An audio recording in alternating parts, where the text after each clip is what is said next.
Chapter 258, a month later. Qingyun sect. On the misty white jade square filled with celestial aura, hundreds of young men and women left with heavy hearts and low spirits.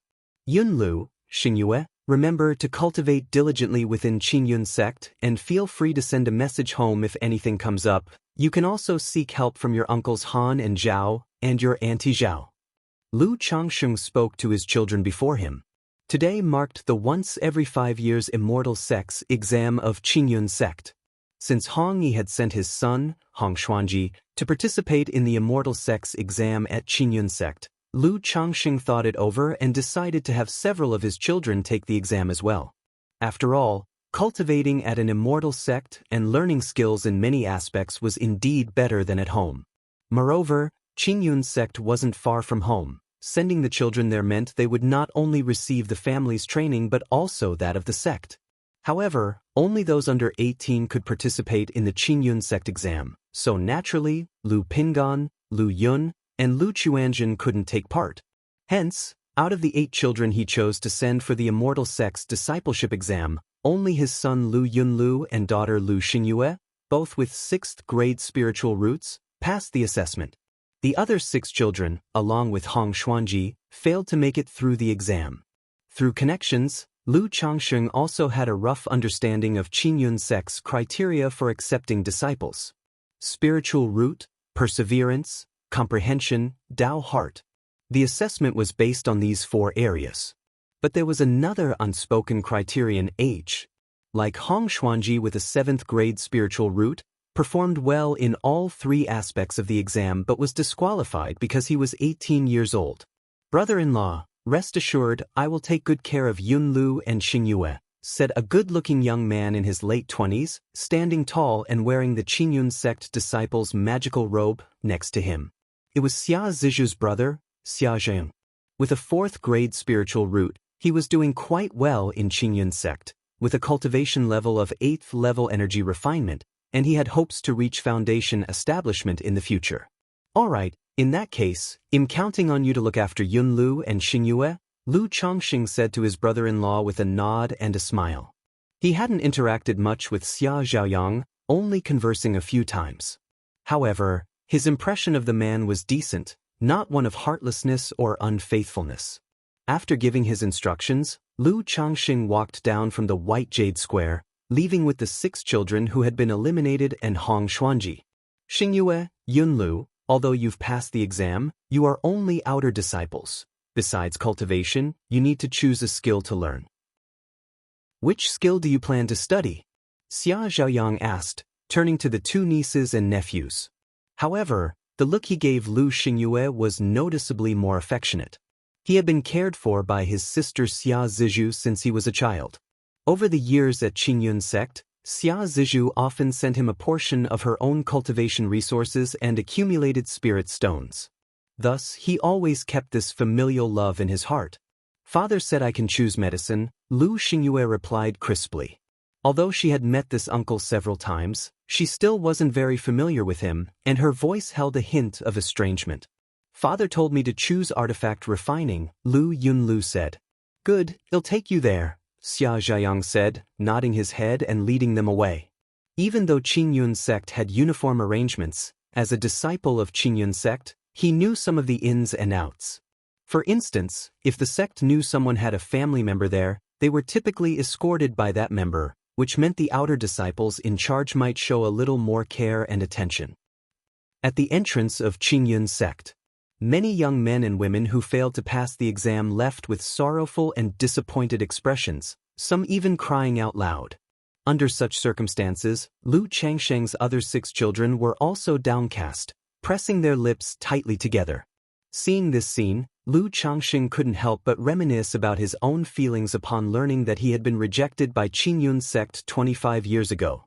He patted his children's heads and said with an air of calm, "It's all right if you didn't pass. I wanted you to gain some experience by bringing you here.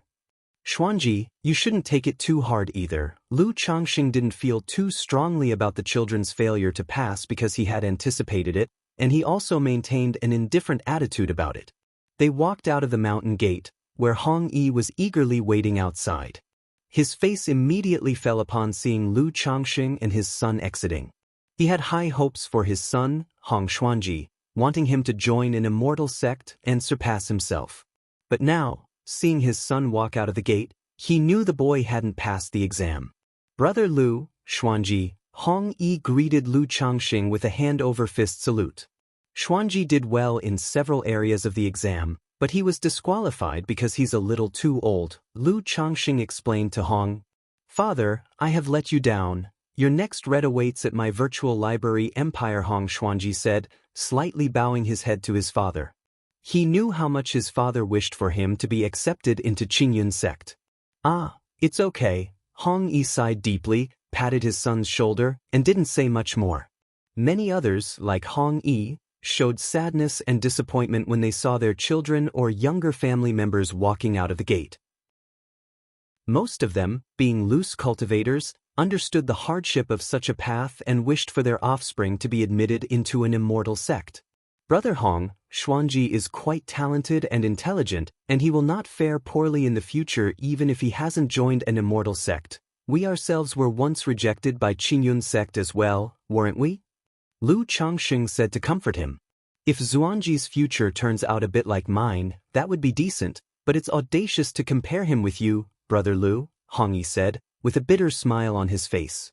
Then, turning to Lu Changxing, he said with a hand-over-fist salute, Brother Lu, I have an audacious request. Brother Hong, just speak freely, Sarch * the Nelfer. Net website on Google to access chapters of novels early and in the highest quality. Lu Changxing laughed lightly and replied, guessing somewhat what Hong Yi was about to ask. I was hoping, Brother Lu, that you could let Xuanji continue to work at by Lake Mountain. If you find any errors, ads pop up, ads redirect, broken links, non-standard content, etc. Please let us know reports so we can fix it as soon as possible. Chapter 259. This day marked the annual family clan meeting of the Lu family. This year, the Lu family was still in a state of loss. However, compared to the previous year, the situation had relatively improved a lot. Faced with this situation, Lu Changxing didn't say much. He simply stated that they should keep up the effort, and if there were any children in the family who had ideas about marriage, taking a wife, or concubinage, they could bring it up actively and let the clan arrange it. After all, on Bai Lake Mountain's side, only his son Lu Xinji was married, which truly worried him as an elderly father. Changxing, the internal organ issues of your uncle have improved quite a lot under my treatment with Tai True Water. If you have some free time, you could try to help your great-uncle remove the corpse poison. After the family clan meeting concluded, Lu Miaoge said softly to Lu Changxing. Previously, Lu Changxing had said that once she had managed Lu Yuanhong's internal organ issues more or less, he could attempt to use sword qi to drive out the poison. Alright, he'll go with you in a few days. Upon hearing this, Lu Changxing held Lu Miaoge's hand and spoke warmly. The three of them returned to Changxing Hall, where Lu Miaoge typically used Tai True Water to nourish and heal Ling Zixio's meridians and Dantian. Looking at the beautiful and gentle Lu Miaoge in front of him, Lu Changxing felt he needed to refine the foundation establishment elixir as soon as possible. Over 2 years had passed, with Lu Miaoge constantly running back and forth between Qingzhou Mountain and Bai Lake Mountain. Normally, she would also need to oversee the Red Leaf Valley Market, which kept her extraordinarily busy. Now that he had gathered almost all the auxiliary materials for the foundation establishment elixir, only 2 more medicinal ingredients were left. Thinking of refining the foundation establishment elixir as soon as possible and giving one to the Lu family of Qingzhou Mountain, just as long as there was someone from Qingzhou Mountain who made a breakthrough and a new foundation building great cultivator was born, Lu Miaoge wouldn't have to be so busy, and she could cultivate peacefully on by Lake Mountain. With the effect of the Tai Dao seed, Lu Miaoge's cultivation speed was not at all inferior to those with high-grade spiritual roots. Yet because she was busy and constantly healing Lu Yuanzhong and Ling Zixiao, her own cultivation had been delayed. 3 days later, after informing Xianxia and Ling Zixiao, Lu Changxing went with Lu Miaoge to Qingzhou Mountain to help Lu Yuanzhong eliminate the corpse poison. Considering that Lu Miaoyun and Lu Miaohuan had also not returned for quite a long time, He took both women with him, as well as his son Lu Yun, Lu Qingsong, and others to go together. Changxing, Miaoge, you've come. Learning of Lu Changsheng's arrival, people like Lu Yuanzhong and Lu Yuanding came out to welcome them. Father-in-law, uncle, Lu Changxing greeted the newcomers cheerfully. After a simple catch-up, Lu Changxing checked Lu Yuanzhong's condition. Under Lu Miaoge's application of Tai True Water, Lu Yuanzhong's organs, which had been corrupted by the corpse poison, regained vitality. But the issue of the corpse poison in the organs still hadn't been resolved, clinging to the organs like a persistent illness. Ancestor, although I am somewhat confident in driving out the poison, now that the corpse poison has integrated with your organs, it might be hard to completely eradicate it. If the detox goes too deep, it could also harm your organs, Lu Changxing said after pondering for a moment. Changxing, just do as you see fit, Lu Yuanzhong said. With the strength and methods Lu Changxing had shown and the changes in Lu Miaoge, he had utmost faith in Lu Changxing. Continue your journey at my virtual library empire? All right, Lu Changxing nodded, asking Lu Yuanzhong to lie down. He placed his palm on the man's chest and began to drive out the corpse poison with the 7 luminaries' sword qi. This, such a domineering and fierce sword qi. Lu Yuanzhong's expression shifted slightly, revealing a look of shock in his eyes. Through the 7 luminary sword qi, he instantly felt that Lu Changsheng's mana was overwhelmingly powerful and domineering, even more so than Lu Miaoge's mana. He marveled internally at what cultivation technique Lu Changsheng practiced to possess such tyrannical mana and sword qi. Had it not been for this treatment, he truly wouldn't have known the extent of Lu Changsheng's combat power, thinking that Lu Changsheng's true skills lay in talismans. Now, it seemed, Lu Changsheng hadn't fully wielded his power against the 3 Foundation establishment cultivators from the Yu family back then. Sister Miaoge, use Tai True Water to protect Uncle's meridians. Lu Changxing carefully removed some of the residual corpse poison from Lu Yuanzhong's organs with the 7 luminary sword qi, but the corpse poison had lingered for years, like a disease in the bone, quite troublesome to handle. If the sword qi was too fierce, it could easily harm Lu Yuanzhong. Sarch * the Nelfer. Net website on Google to access chapters of novels early and in the highest quality. All right. Upon hearing this, Lu Miaoge immediately circulated her mana, her palms radiating blue halos, enveloping Lu Yuanzhong's organs with condensed Tai True Water. In this manner, the two of them worked together to drive the poison out of Lu Yuanzhong. Yet Lu Yuanzhong's condition was indeed troublesome. Even Lu Changxing dared only to remove some surface remnants of the corpse poison, unable to thoroughly cleanse the deep-seated poison. Uncle, you should focus on recuperating for a few days. When the situation improves a bit more, I will try to drive the poison out further. An hour later, Lu Changxing withdrew his hand, exhaling deeply, and spoke to Lu Yuanzhong. His 7 luminaries sword qi detox, while effective, was somewhat akin to a painful remedy, with a risk of damaging the organs. Changxing, Miaoge, thank you for your hard work, Lu Yuanzhong said solemnly. After the battle at Blackwater Pool, he thought his life wouldn't last much longer, but now, the Lu family not only gained Lu Miaoge, a Foundation establishment great cultivator, but together, they were also able to address his corpse poison. In his view, even if they could not fully eradicate it, living a few more decades was worth it. Uncle, you're being too polite, Lu Changxing said with a smile. He and Lu Miaoge decided to stay at Qingzhou Mountain temporarily, doing their best to address Lu Yuanzhong's condition. Search the novel Fire. Net website on Google to access chapters of novels early and in the highest quality. If you find any errors, ads pop up, ads redirect, broken links, non-standard content, etc., please let us know reports so we can fix it as soon as possible. Chapter 260, Giving Birth to a Spiritual Body, Double Lottery Draw, Xiu. Clouds embrace the light of Yuer, casting the shadow of a colorful cloud upon the ground. To those on Earth, it appears the moon rests among the clouds as they wrap around each other, coexisting in reliance. Therefore, to achieve the essence of the supreme forgetful love technique, one must aspire to become heartless and forget emotion, yet one must first face the emotional trials, joy, sorrow, separation and reunion, to gain a profound enlightenment and a deep understanding of the mysteries of forgetting emotion.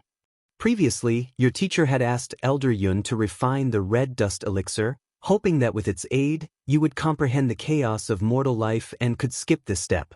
But now it seems that, in the end, you must rely on yourself.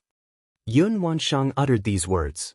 Although she had not practiced the supreme forgetful love technique herself, as a nascent soul immortal, her vision was naturally exceptional. She knew the profound mysteries of the supreme forgetful love technique. To face the emotional trials. Xianxia naturally knew what it meant to face emotional trials. It meant experiencing worldly love, joy, sorrow, separation, and reunion.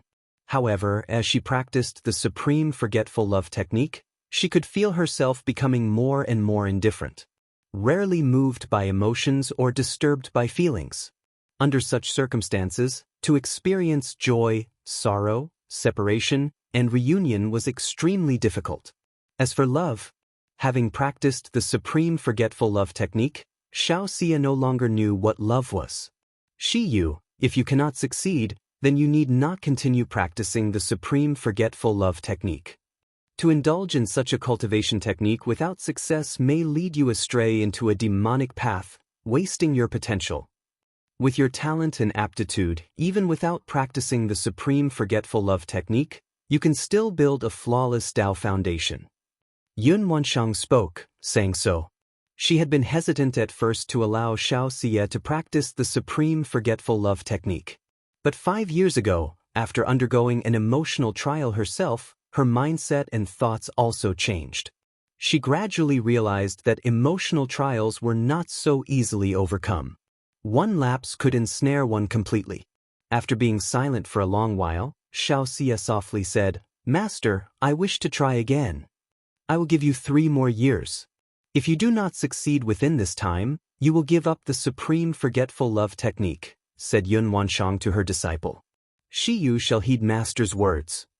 In Xiaoxia's cool eyes, a gentle and lively smile appeared. Half a year later, Qinzhou Valley. Lu Changxing and Lu Miaoyun supported Lu Miaoge outside the birthing room. Lu Yuanding was also nearby. The family head paced back and forth. He clenched and unclenched his fists, his expression extremely tense. The reason was simple. Lu Miaohuan was about to give birth. Father-in-law, with Miao Huan's 6th level energy refinement cultivation level, there should be no problems, Lu Changxing consoled, seeing the family head for the first time with such an expression. Lu Yuanding nodded. But he still focused on the birthing room, filled with anxiety. Seeing this, Lu Changxing didn't know what else to say. Saying too much would seem as if he, as a husband and soon-to-be father, did not care for his wife and child. Suddenly, wah, a loud cry of an infant burst forth from the room. It caused everyone outside to shudder and their faces to beam with joy. At that moment, Lu Changxing felt a strong surge within him, an indescribable sensation. Simultaneously, 2 system notifications sounded in his mind. Congratulations to the host for fathering 20 children with spiritual roots. You have earned 1 chance to draw a lottery. Congratulations to the host for the first birth of a child with a spiritual body. You have earned 1 chance to draw a lottery. What? A spiritual body?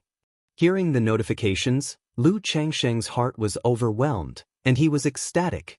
He hadn't expected the child born of Lu Miaohuan to not only have a spiritual root but also a spiritual body. A spiritual body was 1 in 10,000. At the current stage, he had never even dreamed that any of his children might possess a spiritual body. Having a spiritual root was already more than enough for him. But unexpectedly, the surprise was so unforeseen. The 90th child was the first to be born with a spiritual body. Seeing Lu Changsheng's excited and ecstatic demeanor, Lu Yuanding nodded approvingly, thinking Lu Changxing wasn't so bad after all. In seeing such joy and excitement on the face of his son-in-law while his daughter gave birth, it showed he cherished and adored Lu Miaohuan. It's born, Changxing, quick, go in and take a look," urged Lu Yuanding to Lu Changxing. Without checking the system for his child's spiritual root and spiritual body details, Lu Changxing immediately pushed open the door and entered.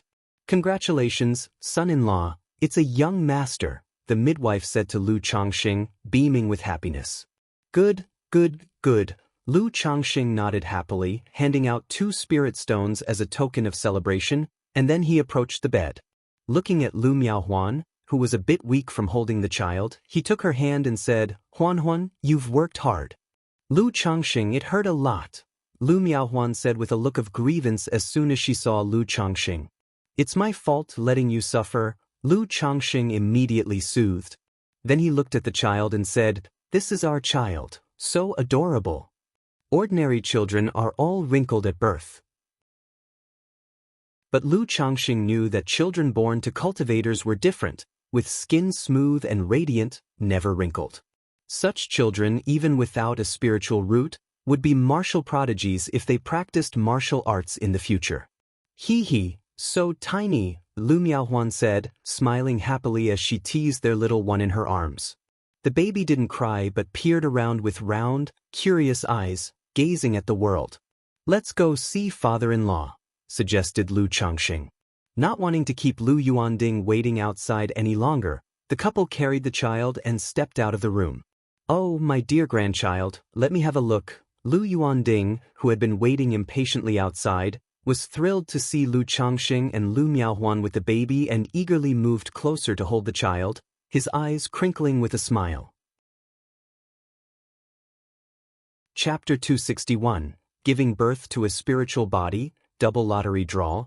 He bore none of the composure that the patriarch of the Lu family usually displayed. He reached out to touch and pinch the baby's small face, causing the infant to cry out with a wah. Ha, you Shu, Huaner's child is born. Your grandson is born, did you hear that? Lu Yuanding, however, started laughing, his eyes moistening as he did. Hearing this, everyone knew that Lu Yuanding was missing his wife, the mother of Lu Miaohuan and Lu Miaoge. Oh, there, don't cry, don't cry. Lu Yuanding began to soothe the child again. Changxing, let's name the child Xianxia. Lu Yuanding said aloud. He had previously mentioned the naming of the child. Thinking of the names for the children of Lu Miaoge and Lu Miaohuan. A boy would be named Qingshan, and a girl, Qingzhu. As father-in-law wishes. Lu Changxing nodded. He had been through so many names already. He wasn't particularly concerned about naming, feeling that it was all the same regardless of who chose it. He also knew that the name Lu Yuanding had chosen carried the meaning of Qingzhu Mountain. In this manner, with everyone making merry and soothing the baby, Lu Changxing finally found some free time after dinner. System. Lu Changxing entered the study and silently called out in his mind. Name, Lu Changxing. Identity, son-in-law of the Lu family of Qingzhu Mountain. Cultivation level, 8th level energy refinement. Lifespan, 29/155. Talents, 6th grade spiritual root, Gingjin body constitution, medium grade spiritual body. Cultivation techniques, 100 refinements treasure body art, 7 luminaries great freedom sword scripture, yin-yang harmony technique, immortal beauty technique. Spells, 7 luminaries sword beam, 7 luminaries sword shield, 7 luminaries sword flight. Items, golden light brick talisman treasure, black dragon magical bead, book of malevolent curses and fates, life substituting talisman, profound origin bead, 2nd rank puppet. Skills, talisman making, 2nd rank, puppetry, 2nd rank. Spiritual pets, 9 netherhound, peach blossom goo. Descendants, 9097s, Gingjin body constitution? Is this my child's spiritual body?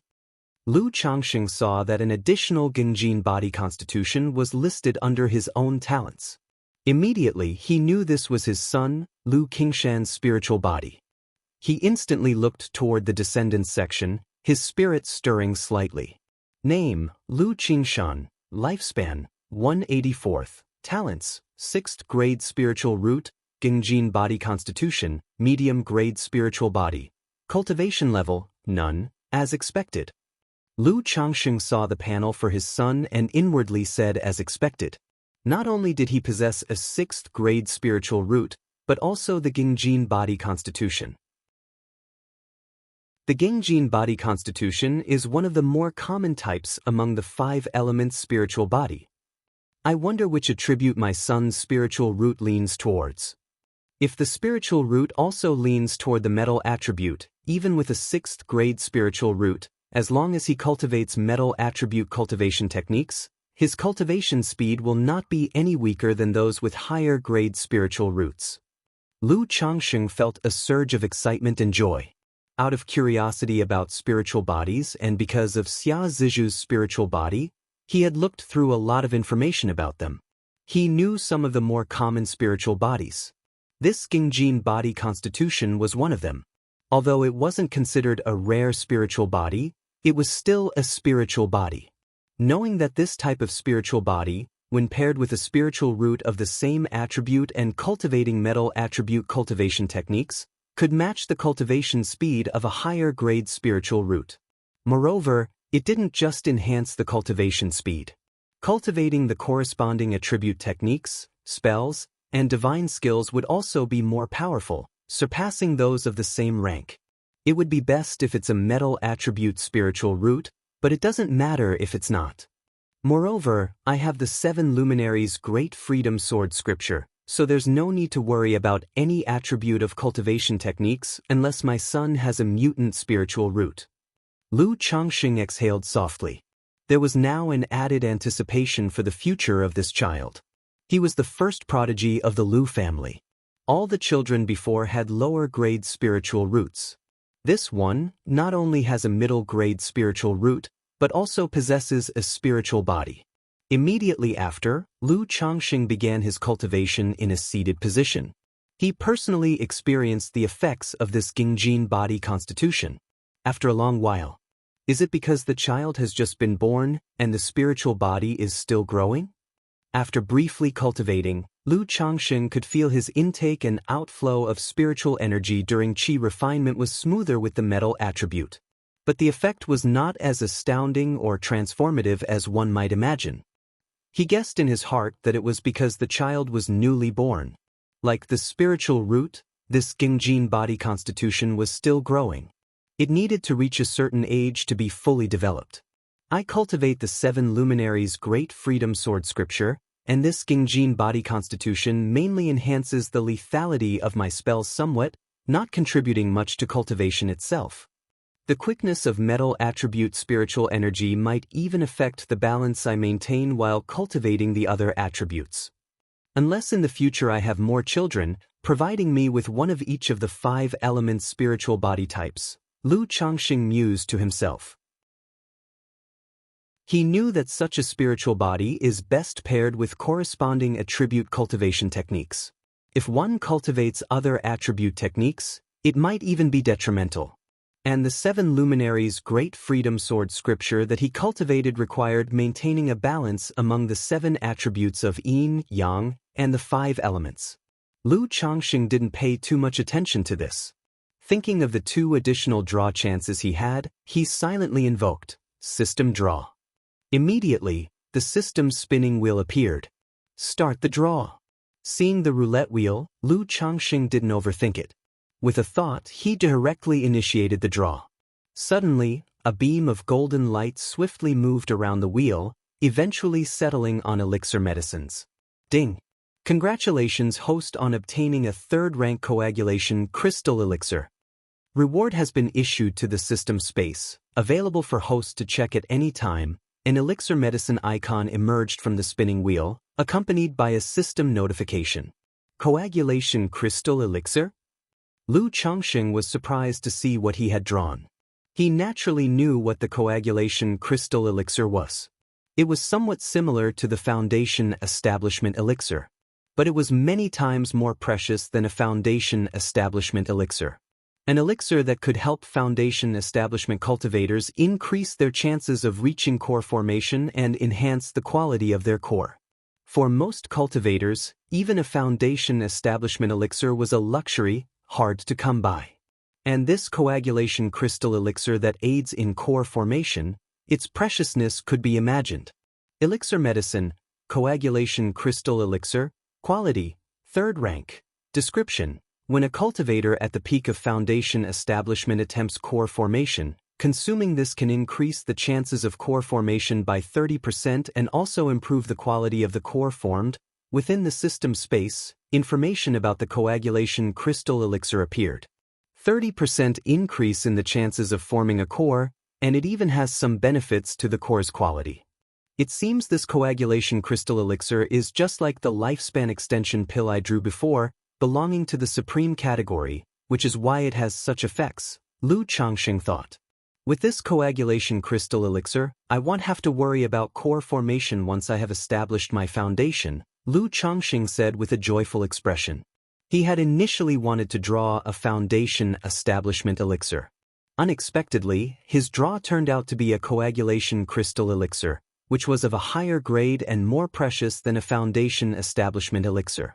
But core formation is still quite far off for me, Lu Changxing sighed lightly, deciding not to dwell further on the coagulation crystal elixir. He planned to just store it in the system space. He would take it out when the time came to use it. Continue with the draw. Lu Changxing looked at the system spinning wheel in front of him and proceeded with the draw. This was his first time doing consecutive draws. Having just drawn a coagulation crystal elixir, his heart was filled with the expectation of drawing something that he could actually use. Even though coagulation crystal elixirs were precious, at his current stage, they were not immediately usable and would just collect dust. As the draw continued, the golden light on the spinning wheel moved, eventually stopping at the pets category. Chapter 262. Li Feiyu leaves, the Lu family ancestor passes away. Congratulations, host, for obtaining a 6-winged golden silkworm larva. The reward has been delivered to the system space. The host can check at any time. A golden insect pattern with a shining glow and a pair of wings on its back emerged from the big roulette wheel, accompanied by the sound of a system notification. 6-winged golden silkworm? Lu Changxing looked at the reward drawn by the system, his eyebrows raised. He hadn't expected that among pet beasts, there were not only beasts but also bugs. This means that the pet lottery encompasses everything: feathers, fur, scales, insects, plants, and so on. If that's the case, in the future if I draw a plant demon pet, I won't have to worry about the spirit plants for cultivating the heavenly longevity technique. Lu Changxing thought to himself. He had not forgotten the heavenly longevity technique he had acquired from Xia Long. He had always thought that once he had the strength and conditions, he would have his wives and children plant trees for cultivation. Without further thought, Lu Changsheng's mental spirit gave a slight stir as he looked towards the 6-winged golden silkworm he had just drawn. Magical bug, 6-winged golden silkworm. Rank, Heaven rank superior. Description: one of the ancient rare insect species, lays eggs once every 100 years, hatches into larvae after another century. Newly hatched larvae have only 1 pair of wings, but mature ones have 3. They are fearless against divine skills and magic, but are ferocious, with low intelligence and difficult to tame. SSS, a heaven rank superior magical bug? Even a rank higher than the 9 Netherhound's bloodline.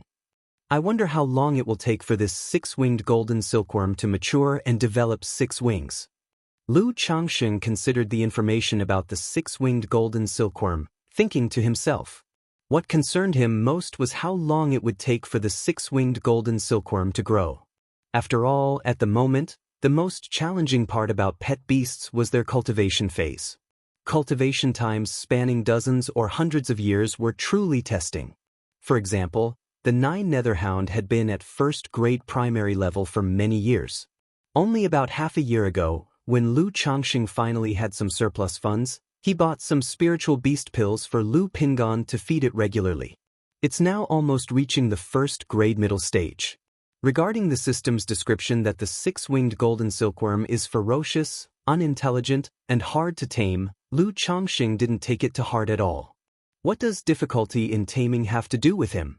Extract. With a flicker of his mental spirit, Lu Changxing took the 6-winged golden silkworm out of the system space. Instantly, a golden silkworm about an inch long, as thick as a little finger, appeared. This silkworm had a pair of thin, cicad-like wings behind it. The wings shimmered with a faint golden light and emanated a violent and murderous aura. The six-winged golden silkworm lays eggs every 100 years, hatches in another 100, and when the larvae hatch, they are as hard as iron, comparable to magic artifacts, and immune to primary-level techniques. To grow from a larva to a four-winged silkworm, it takes 200 years, equivalent to third-rank strength. To grow from 4 wings to 6 wings, corresponding to fourth-rank peak, it needs 1,000 years. Lu Changsheng looked at the six-winged golden silkworm in his hand and developed a general understanding of its condition. Impressive indeed. Just hatched larvae had almost the strength of the first-grade later stages. After raising it for a few decades, it would have the strength of a second-rank foundation establishment. Once it went through its first metamorphosis and grew its second pair of wings, it would have third-rank strength. Another 1,000 years of growth to sprout the third pair of wings and it would be at the peak of fourth rank, comparable to fifth rank. For a demon beast, this time frame is not long. But for Lu Changsheng it was way too long. Pet beasts are of little use to me at my current stage, they can't directly enhance my strength. However, if these pet beasts can be cultivated and grow, they will all be formidable indeed, probably invincible at their respective ranks. Lu Changsheng sighed slightly, shaking his head. He then tried to sense the six-winged golden silkworm before him. Just like with the 9 netherhound and the peach blossom goo, he felt a connection with this six-winged golden silkworm. But just as the system description said, this six-winged golden silkworm was ferocious, not intelligent, and it was impossible to communicate properly. He could only transmit some simple commands. For example, to kill. If it weren't for the system having tamed it for me, this six-winged golden silkworm would probably kill anyone it saw. For now, let's just raise it. If I can find the corresponding methods to control and tame insects, the growth of this six-winged golden silkworm could be sped up quite a bit. Lu Changsheng thought to himself without lingering further. He then put the six-winged golden silkworm into the spiritual pet bag that held the Lockhart goo. The Lockhart goo, which looked listless and as if it was on its last breath, suddenly became alert as if it was frightened by the six-winged golden silkworm. Seeing this scene, Lu Changsheng couldn't help but think of Meng Xiaochan. She was clearly proficient in the art of insect control. He wondered if she knew how to cultivate the six-winged golden silkworm. If there were corresponding cultivation methods, then its growth rate could be greatly increased. But Lu Changsheng didn't ponder on it too much. His only connection to her was through the Lockhart goo. He had no idea where she had gone now. Moreover, for a rare magical insect like the six-winged golden silkworm, it was feared that cultivation methods were hard to come by. Jin Kingdom, the southern border mountains. In the bleak and wild swamps of the mountains, a girl in a purple dress commanded a swarm of insects to kill several snake demon beasts. After letting the swarm of insects and a blood-colored spider consume the bodies of the snake demon beasts, the girl continued on her way. When she emerged from the swamp and saw the peak shrouded in purple-black clouds, mysterious and towering into the clouds ahead, her face showed a look of surprise. Grandma said that my great-grandma was once the heaven spider emissary of the 5 Poisons cult, one of the 3 great demon sects of the southern border of Jin Kingdom. The 5 Poisons cult is skilled in the arts of goo poison and spiritual beasts. I have the 1,000 Poisons body and can hold great-grandma's token to join the 5 Poisons cult. If only I hadn't lost the Lockhart goo with it, I might have been able to become the holy maiden of the 5 Poisons cult. Chapter 263. Li Feiyu departs, the Lu family ancestor enters eternal rest. Meng Xiaochan looked at the spiritual vein mountain in front of her, feeling a sense of regret in her heart. The thought of the Lockhart goo caused a slight throb in her heart. She remembered that handsome young man with the upright figure. It said that the unique phoenix goo of the 5 Poisons cult can cultivate the phoenix nirvana technique, which allows one to undergo a nirvana of fire, to be born and extinguished in the blink of an eye, washing away all the worldly impurities. I wonder if it could remove the effects of the Lockhart goo. This thought suddenly occurred to Meng Xiaochan. But as soon as the idea surfaced, her heart fluttered uneasily. She shook her head gently, dispersing the thought. Who goes there? In front of the towering mountain gate, 2 disciples in black stood watch. Seeing Meng Xiaochan, they stepped forward to inquire. The 5 Poisons God Mountain was the domain of the 5 Poisons sect. Naturally, not just anyone could approach freely. My name is Meng Xiaochan, a descendant of the heavenly spider envoy of the 5 Poisons sect. Meng Xiaochan produced a token from her sleeve and handed it to one of the disciples. A descendant of the heavenly spider envoy? The 2 disciples examined the token, exchanging glances. One of them promptly said, "Fellow Taoist, please wait here, I shall go and report this." About the time it takes an incense stick to burn. A purple escape light shot down from the 5 Poisons Mountain, appearing before Meng Xiaochan in the blink of an eye. Disciple pays respect to the heavenly spider emissary. The remaining purple-clothed disciple rushed to bow and pay respects upon seeing the newcomer. "So you are the descendant of my master." The newcomer was a 28 or 29-year-old woman in purple. Her face was stunningly beautiful and seductive, her skin as fair as snow. A pair of long, shapely legs, full and symmetrical. 2 crystal-clear feet, white throughout without a single flaw, like jade carvings. They seemed like pieces of art that one couldn't help but want to hold and carefully admire. Hers was a figure that seemed frail and slender in her sumptuous purple gauze, curvaceous in all the right spots yet appearing as if she couldn't withstand a strong wind, endlessly alluring. Her narrow, phoenix-like eyes were deep and dark, emanating a bizarre charm as she surveyed Meng Xiaochan before her. Beneath the corners of her phoenix eyes, a single tear mole added a pity-invoking allure to her already enchanting appearance. "Junior greets senior." Meng Xiaochan respectfully nodded. She took some insect eggs from her storage bag, then released a blood-colored spider. "Blood jade spider, it looks like you are indeed the master's descendant." The woman in purple slightly nodded, her expression turned much softer as she said, "You've come to 5 Poisons Mountain. Are you looking to join our 5 Poisons sect?" "Yes, senior, I wish to join 5 Poisons Mountain," Meng Xiaochan said respectfully. "Since you are the master's descendant, would you be willing to be my disciple?" The woman in purple looked at Meng Xiaochan, saying with a smile, "Xiaochan is willing." Meng Xiaochan responded immediately upon hearing this. "Good, from today on, you are now a disciple of Nangong Mili," Nangong Mili said with a light laugh. Afterward, Nangong Mili swept her sleeves and brought Meng Xiaochan into the 5 Poisons Mountain. 10 days after Lu Miaohuan gave birth, the child in Lu Maiage's belly was also born. It was a girl. This child also had a spiritual root. But it was only a 7th grade spiritual root. Since Lu Miaohuan's child had come first, it had raised Lu Changsheng's expectations. Seeing that the child only had a 7th grade spiritual root, there was a slight sense of disappointment in his heart. However, he immediately adjusted his mindset. After all, having a spiritual root was already quite impressive.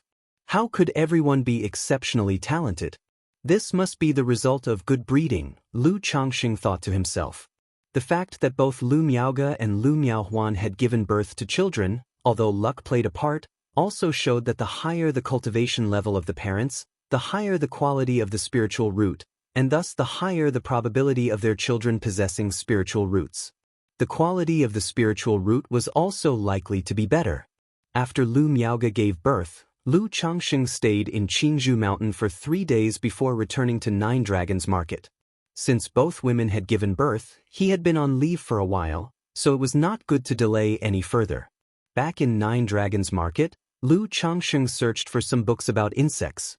He also purchased various spiritual materials to try and nourish the 6-winged golden silkworm, and pondered what to feed it. Blood. The 6-winged golden silkworm could consume blood, whether it was meat or vegetables. This made Lu Changsheng think to himself that the 6-winged golden silkworm was truly of a brutal nature. 2 months later, Lu Changsheng returned to the mundane world, to visit his wives and children. That day, Li Feiyu also came to bid farewell to Lu Changsheng. He indicated that he was ready to leave Rui County City and wanted to make a name for himself in the cultivation world. "Feiyu, where do you plan to go for your cultivation journey?" Upon hearing this, Lu Changsheng asked. He had previously mentioned Red Leaf Valley Market and said it would be built and open in about half a year. But seeing Li Feiyu's demeanor, he clearly was not planning to go to Red Leaf Valley Market. Lu Changxing had a rough understanding of his friend's thoughts. He knew Li Feiyu had his own pride and stubbornness. He did not want to rely on others for an easy life. Knowing that going to Red Leaf Valley Market, there would be little chance for encounters or achievements. I haven't decided yet, but am planning to check out Azure Phoenix Immortal City, Li Feiyu said with a carefree and casual look. Azure Phoenix Immortal City.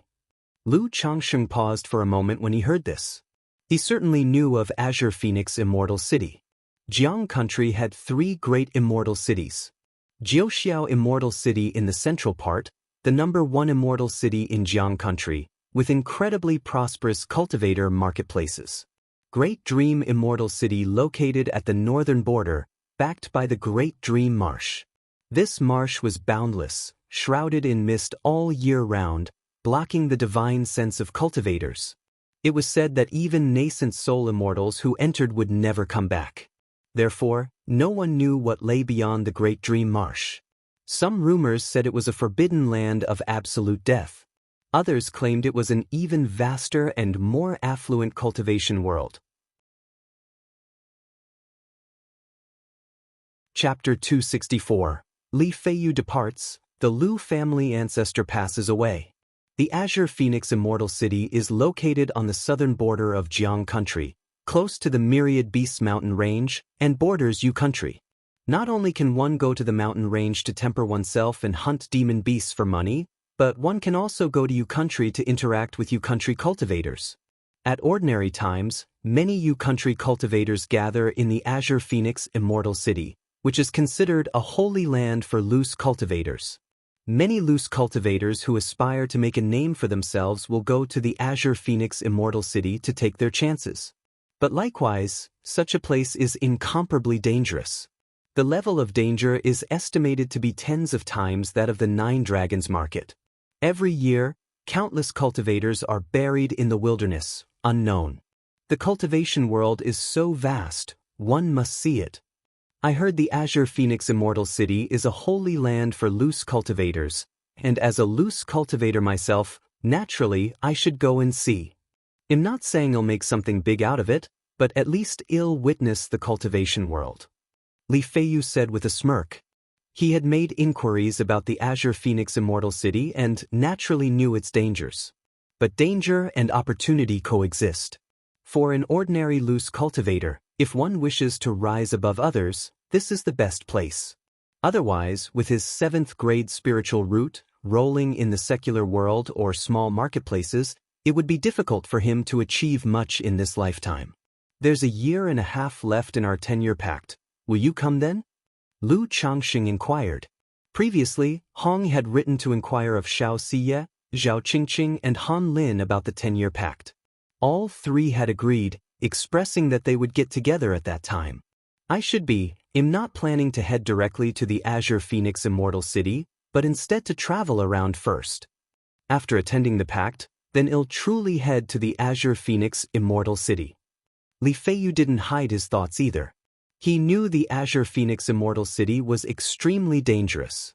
And he wouldn't just head there blindly. Although he had gained considerable understanding of the cultivation world over the years, he had not truly stepped into it. Most of his time was spent on Qingzhou Mountain, and his knowledge of the cultivation world wasn't direct enough. He planned to spend this next year and a half facing and adapting to the cruelty of the cultivation world.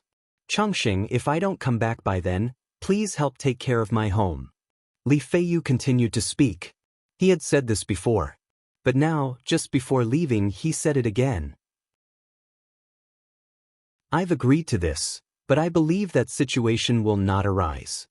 Lu Changxing nodded slightly, without the mood for jokes. He took out a stack of talismans, a first-grade middle-grade puppet, 300 spirit stones, and a storage bag. Feiyu, take care of yourself, keep these things for self-defense. When you return, well, drink and revel together. Lu Changxing said this. Li Feiyu was his first friend in this world. He had even saved his life once. Now that the other was about to venture out for training experiences, one could imagine how hard and dangerous it would be. Naturally, he hoped his good brother would have smooth sailing. It's too precious, I can't accept it. Li Feiyu immediately shook his head when he saw the nearly 100 talismans, a puppet, and so many spirit stones. When he was in Qingzhou Mountain, relying on his own hard work, he could earn 5 or 6 spirit stones a month. Now in the secular world, by teaching Lu Changsheng's children and working with Hong Yi, he earned an average of about 10 spirit stones a month. What Lu Changsheng was offering was a considerable sum of money for him. If you still consider me a brother, then keep it. I can afford it now, and you will need some magic artifacts when you go out. Use these spirit stones to buy a few artifacts for self-defense. Lu Changsheng spoke with a solemn expression. Li Feiyu was only at the 4th level of his qi refinement, even though he had the strength of a martial Dao innate grandmaster. But against a cultivator in the energy refinement middle stage wielding magic artifacts, he could easily suffer. If he had talismans and magic artifacts by his side, he would be much safer. He didn't offer his own magic artifacts because, apart from the green-face sword and a few others, all were of high-grade or exquisite quality, which Li Feiyu couldn't utilize. Okay, I'll just owe you then. Li Feiyu, looking at Lu Changsheng's expression, took a deep breath and nodded earnestly. Then he said with a carefree attitude, "Don't worry." Li Feiyu began adventuring through the world at the age of 12, traveling to all corners. It's not that easy for me to stumble and fall. Just to repay this debt, I will also make sure to live well. Li Feiyu said this. Subsequently, the two chatted for a long time. More than a decade of cultivation life had many memories worth reflecting upon, especially since this might be the last time the two of them talked. The next day, Li Feiyu called Hong Yi over, and the three of them had a meal together before parting ways. At the moment of departure, Hong Yi also presented a lower-grade flying sword to Li Feiyu, advising him to take good care of himself. Sigh. Lu Changsheng watched Li Feiyu's retreating figure and sighed deeply. His heart was laden with the heavy feeling associated with lives' separations and death's finality. With a talisman and puppet by his side, and relying on Feiyu's own strength and means, he should be able to fight against cultivators at the energy refinement late stage, or at least escape. Moreover, in the cultivation world, anything can happen. From cliff diving to find treasures to accidentally entering the secret realm of an ancient cultivator's cave, who knows, Feiyu might just stumble upon an opportunity. Lu Changsheng consoled himself in his heart. He didn't indulge too much in sorrow or sentimentality. He discussed with Hong Yi about the Red Leaf Valley market. It would be almost half a year before it would be completed and open. He had already alerted the Lu family about the matter of the market's entry spots. However, as for the shops, only ordinary ones with mediocre locations were available to them. The desirable shop locations had been mostly retained by the 4 major families or allocated to other powers. Lu Changsheng learned that to establish the Red Leaf Valley market, the Lu, Bai, Yu, and Zheng families had all invested a great deal of thought and energy. Not only had they made expenditures to appease Qingyun's sect, but they had also semi-gifted some shops and cave dwellings to certain powers. To this, Hong Yi minded not the slightest. Because for the better shops, the Rui Marquis mansion lacked enough spirit stones and simply couldn't afford them. If it weren't for the light cast by Lu Changsheng, they might not have even secured such an ordinary shop. In the blink of an eye, another 2 months had passed. On this day, the second elder sought out Lu Changsheng and informed him that he must immediately return to the family. The Lu family ancestor had passed away. The ancestor has passed away. In the past, Lu Changsheng had seen hints of the deathly aura upon the Lu family ancestor and knew his end was near. But he hadn't expected it to come so swiftly, so suddenly. Recalling how just a year ago this elder had presided over his wedding, he couldn't help but feel emotional. The ancestor had always hoped to see the Red Leaf Valley market completed, to take a good look at it, but sadly he didn't make it to that day. The second elder said with a sad expression. Those high within the Lu family ranks understood the Lu family ancestor's health more acutely than Lu Changsheng. After the great battle at Red Leaf Valley, the Lu family ancestor knew his days were numbered and had started making arrangements for after his demise. His only lingering regret was his wish to see the Red Leaf Valley market. Yet in the end, the Lu family ancestor did not live to see that day. Soon after, Lu Changsheng followed the second elder and several Lu family disciples back to Qingzhou Mountain. The Lu family disciples gradually returned to Qingzhou Mountain. All over the mountain, everyone's mood was somber with sorrow. Cultivation families are maintained through the bonds of blood and kinship. All of the family disciples, from a young age nurtured by the family, practicing cultivation, marrying, bearing children, spreading branches and leaves, all on this land. And the Lu family ancestor was the sky within the hearts of all Lu family disciples. Now with the ancestor's passing, it was natural for all to be engulfed in profound grief. Several days later, in the Lu family ancestral hall, the ancestor lived a life of diligence, dedicated to our family. Now that his soul has returned to the heavens and earth, we the younger generations of the Lu family are filled with inconsolable sorrow. Lu Yuanding mourned with a face full of grief. He spoke of the Lu family ancestors' contributions and merits to the family. After the eulogy was delivered, Lu Yuanzhong stepped forward. He escorted the Lu family ancestors' spirit tablet into the ancestral hall, then lit 3 sticks of incense and bowed solemnly. He announced loudly, Lu Yunzhong of the Lu family bids farewell to the ancestor as his soul returns to the heavens and earth. The Lu family disciples bid farewell to the ancestor as his soul returns to the heavens and earth. The Lu family disciples bid farewell to the ancestor as his soul returns to the heavens and earth. The Lu family disciples bid farewell to the ancestor as his soul returns to the heavens and earth. At this moment, all the Lu family disciples together echoed the call, bowing in salute. This must be the transmission of the family bloodline, right? Compared to the loose cultivators who are like duckweed in the wind, the Lu family ancestor was able to pass away at home and be buried in the family spirit land. His spirit tablet placed in the ancestral hall with his life's achievements recorded in the family records. His life can be considered fulfilled. After all, not all cultivators can live long and prosperous lives.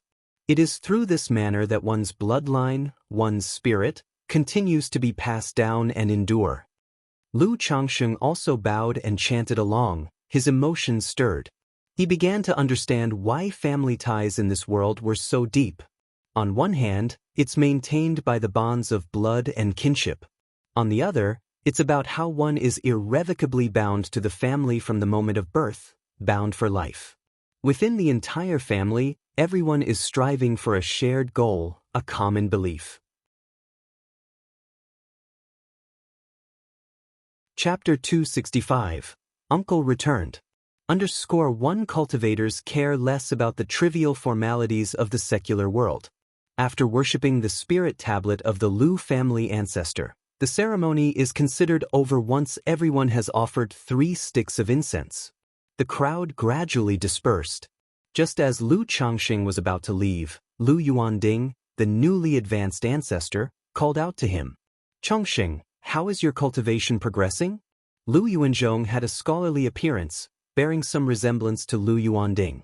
Lu Changsheng also knew that this ancestor Yuanzhong was indeed the blood brother of his father-in-law, Lu Yuanding. Therefore, he should address this ancestor as uncle father-in-law.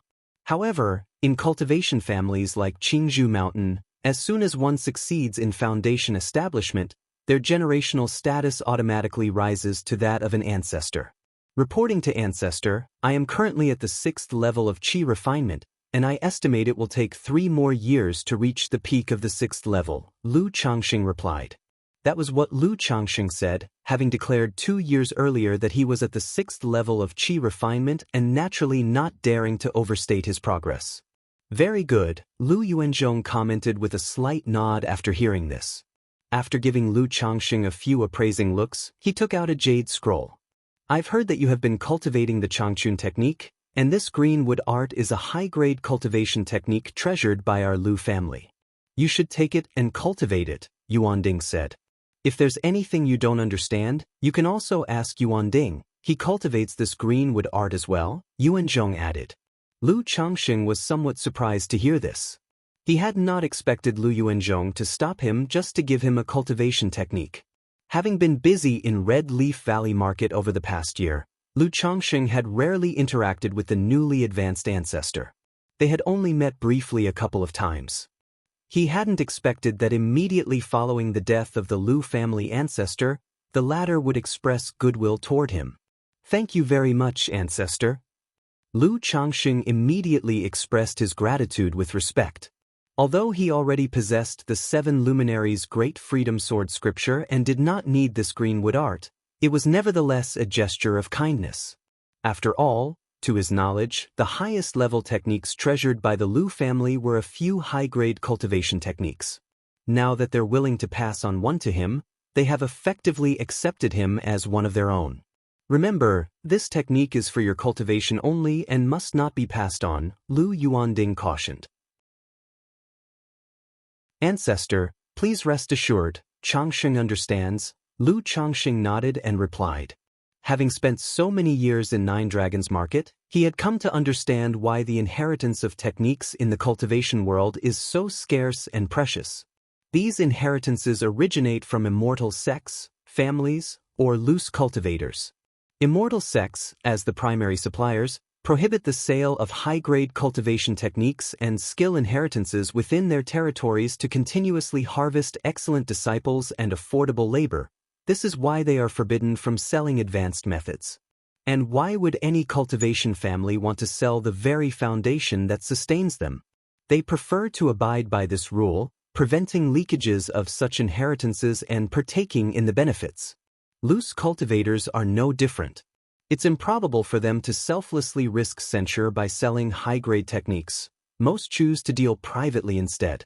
Thus, most loose cultivators who wish to obtain higher-order techniques or inheritances are either reliant on fortunate encounters or, should they possess a decent talent, join a cultivation family or a faction under an immortal sect.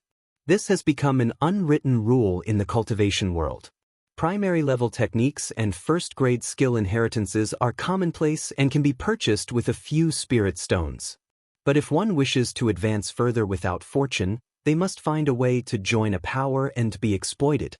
This is why the third young master of the Yu family once offered high-grade techniques and insights into foundation establishment to tempt Lu Chongqing. "All right, you may go about your business now," said Lu Yuanzhong, patting Lu Chongqing on the shoulder without much else to add. "Yes, ancestor," Lu Chongqing replied, bowing slightly before taking his leave. Lu Chongqing. Lu Yuanzhong muttered the name to himself as he watched Changsheng's retreating figure, recalling the last wish of the Lu family ancestor and the value he had placed on Chongqing. He exhaled softly. 3 days later, the second elder informed Lu Chongqing to return to Nine Dragons Market. "Chongqing, do you want me to look after the spiritual talisman shop?" Lu Miaoge asked, holding her daughter, Lu Qingzhu, and speaking softly. Having recovered from childbirth, she was ready to take on some of Lu Changsheng's burdens. "No need, Sister Miaoge, you should stay at home and cultivate and learn talisman making with Grandma. If you go to the marketplace, it will distract you and hinder your cultivation. Besides, Qingzhu is still small and needs your care," Lu Chongqing said, pinching his daughter's chubby cheek with a smile. Lu Miaoge's talisman-making skill was currently transitioning from an upper-grade talisman master to a top-level talisman master. Therefore, he did not want his wife to run back and forth between two places and be overburdened. "All right," Lu Miaoge replied with a tender smile. Having become a mother, her clear and ethereal countenance was now often adorned with a gentle and maternal smile. She continued, "Chongqing, the Red Leaf Valley Market will open in a few months. The family plans to open a talisman shop there, and they want me to oversee and manage it. If you find Nine Dragons Market too far, I can go there, and you can take my place in Red Leaf Valley Market," she suggested. Despite being a wife, her disposition remained as gentle as water, nurturing in almost motherly kindness. "Sister Miaoge, the Lu family ancestor had given me a shop in Red Leaf Valley, and am planning to set up a talisman shop there. So for Nine Dragons Market, I intend to let Grandma find someone to manage it," Lu Chongqing said, pondering slightly. The Lu family ancestor had rewarded him with a shop and a cave dwelling in Red Leaf Valley Market. Now that the market was about to open, Lu Changxing did not want to simply rent out the shop and dwelling. He was thinking of establishing another talisman shop there. Chapter 266. Uncle returned. After all, Red Leaf Valley Market just opened, and it's a great time to seize market share. Now that the kids are getting older, in a few years they will start cultivation one after another. And then the expenses will increase significantly. If we have a talisman shop, that would mean another stable source of income. Open a spiritual talisman shop? Lu Miaoge paused slightly when she heard this, then nodded and said, "That's doable. With your talisman-making skill, you're already capable of opening your own shop. However, about this matter, you need to give fourth grandma a heads up."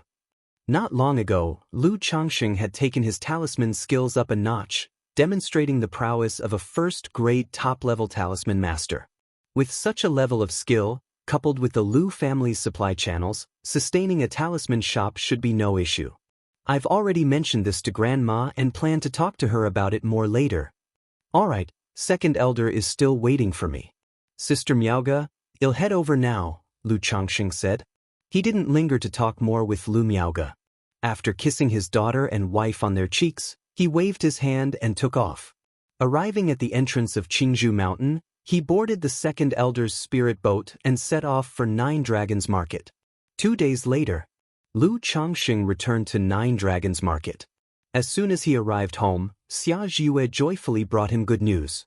"Husband, I think I'm pregnant." 2 months ago, she had broken through from the 3rd level qi refinement to the 4th level. After Xia Zhiyue reached the 4th level qi refinement and expressed her willingness, Lu Changxing didn't practice contraception anymore.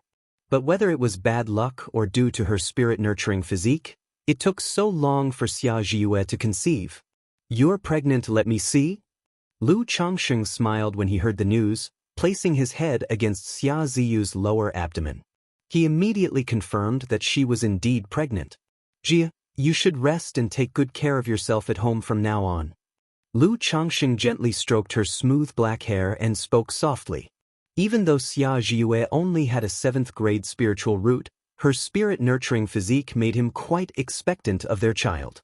He could feel his own spiritual root was almost at the juncture between 6th and 5th grade. Having another child with a 6th grade spiritual root should promote his own from 6th to 5th grade. If they were to have a child with a 4th grade spiritual root like Xia Zhaoyang, that would be a direct leap to success. Yes, of course, Xia Zhiyue nodded obediently. Thinking about the plan to open a spiritual talisman shop in Red Leaf Valley Market.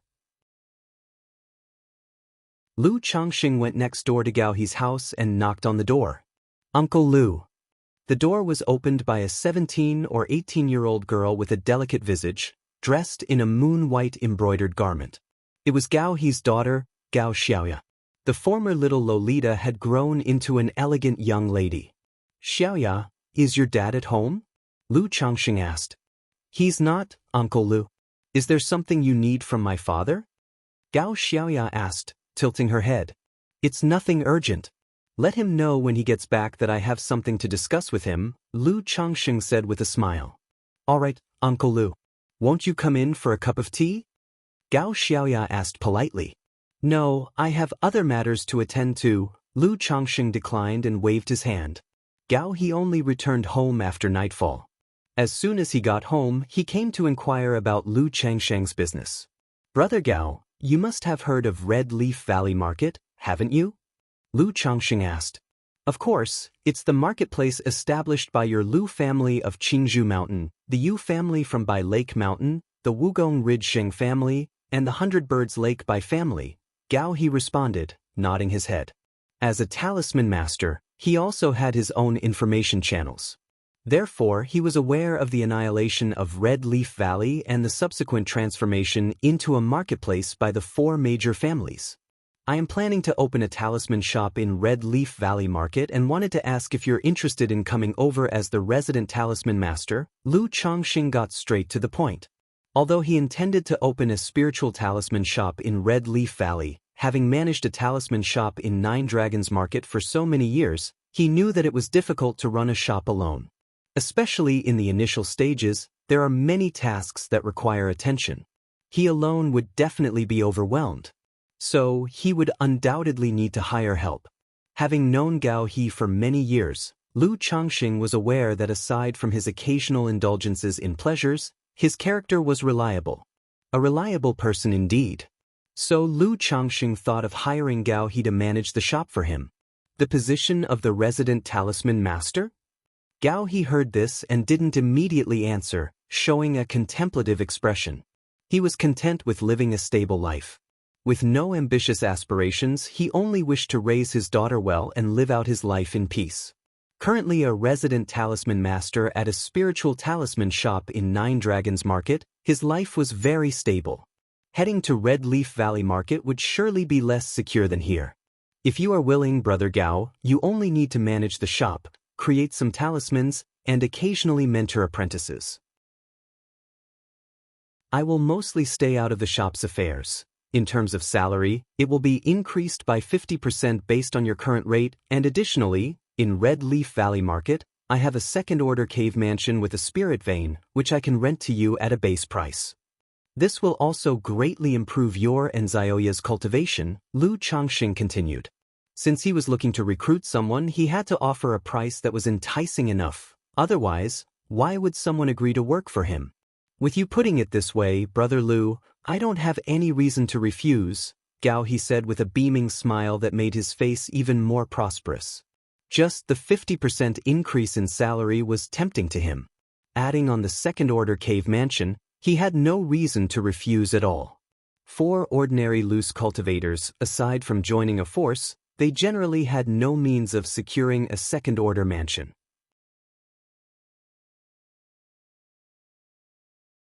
Chapter 267. Uncle returned.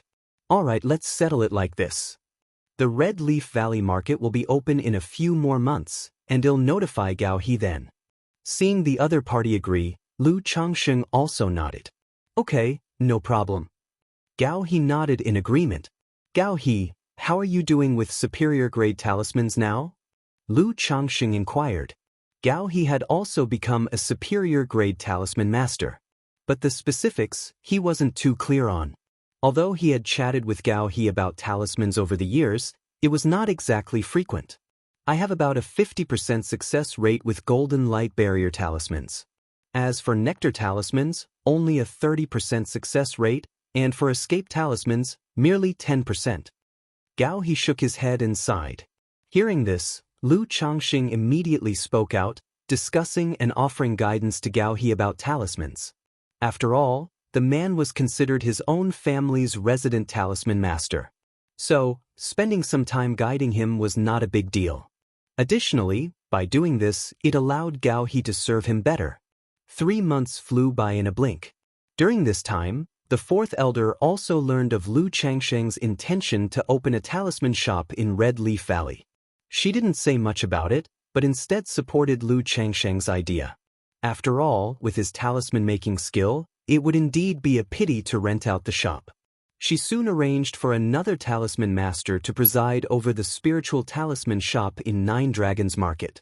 This allowed Lu Changxing to stop going there and return to Qingzhou Mountain to rest. Qingzhou Valley, inside the practice room. Lu Changxing sat cross-legged with hands positioned towards the heavens, cultivating. 7 sharp sword chi swirled around him gracefully, making his skin feel cold. Huff! It's almost 3 to 4 months away from the 9th level energy refinement. Lu Changxing exhaled lightly, concluding today's routine cultivation. He could clearly feel that his spiritual power was likely to reach perfection in a few months, at which point he could challenge the 9th level energy refinement. For him, advancing from the 8th to the 9th level was not an issue. The process was as natural as the flow of water. Leaving the practice room, Lu Changxing went to his study to draw talismans as usual. After creating 1 supreme talisman and 2 superior-grade talismans, Lu Changxing went to the courtyard to spend time with his wives and children. Lu Qingshan and Lu Qingzhu could now walk. Lu Qingshan, while possessing a spiritual body, seemed no different from any normal child. If anything, he was just more lively and active. This made Lu Changsheng secretly wonder if his son would inherit his mother's personality as he grew up. If he were to become like the second miss in temperament, he would probably bring a fair amount of trouble for his father. At that moment, Lu Changsheng received a message. The Red Leaf Valley Market was going to open in 10 days. 10 days. Upon hearing this message, Lu Changsheng nodded slightly. He sent letters to inform Hong Yi and Gao He about the news. He planned to go there once the Red Leaf Market opened.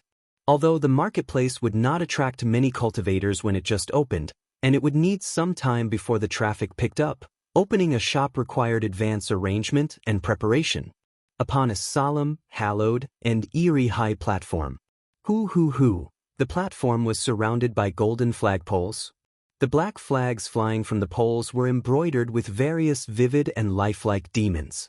Now, the flags flapped loudly, turning into billowing demonic chi, which caused visions of terrifying demons to emerge.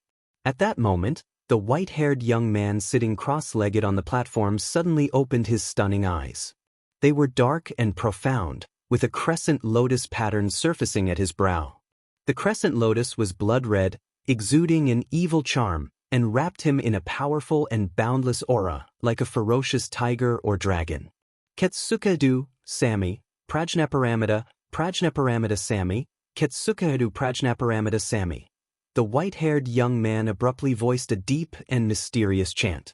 The low resonating sound summoned a blood-colored figure with 3 heads and 6 arms behind him to slowly take shape. This blood-colored figure also seemed to chant, causing the voice to grow increasingly eerie and tremendous. It sounded as if countless voices blended together, causing the platform to tremble continuously as the flag's demons submitted to the blood figure with 3 heads and 6 arms. Not bad, befitting my disciple, you have not disappointed me. As he spoke, a youth in a black robe, with aged eyes and a sinisterly handsome face, appeared on the platform. He looked down at the white-haired young man, smiling satisfactorily as he clapped his hands. You once promised me that if I were to establish the Demon Dao Foundation, you would let me return once. Chu Chang'e looked toward the youth before him with a detached expression, his voice somewhat husky. As your master, I will not break my promise. The black-robed youth laughed softly, then called out, Hey Chio. After a short while, a surge of chi that resembled a black serpent came rolling in. It transformed into a muscular man in black armor, his body covered in black demonic patterns, his features deep with evil intent. Hey Chio pays his respects to the ancestor master. The bald man's demonic patterns seemed to move like little serpents, imposing a terrifying sensation. However, upon seeing the black-robed youth, he knelt down with a devout salute as if on a pilgrimage. You will accompany the young master to Jiang country. The black-robed youth stated indifferently. As soon as he finished speaking, his figure gradually faded away into nothingness. Young master, when do you plan to embark for Jiang country? The bald man, seeing the youth vanish, immediately turned to Chu Chang'e on the platform, an ingratiating smile spreading across his face. At odds with his ghastly appearance, the smile created a jarring contrast. Jiang country. Chu Chang'e paused slightly, his eyes flickering with an unusual light. His husky voice then declared, Now.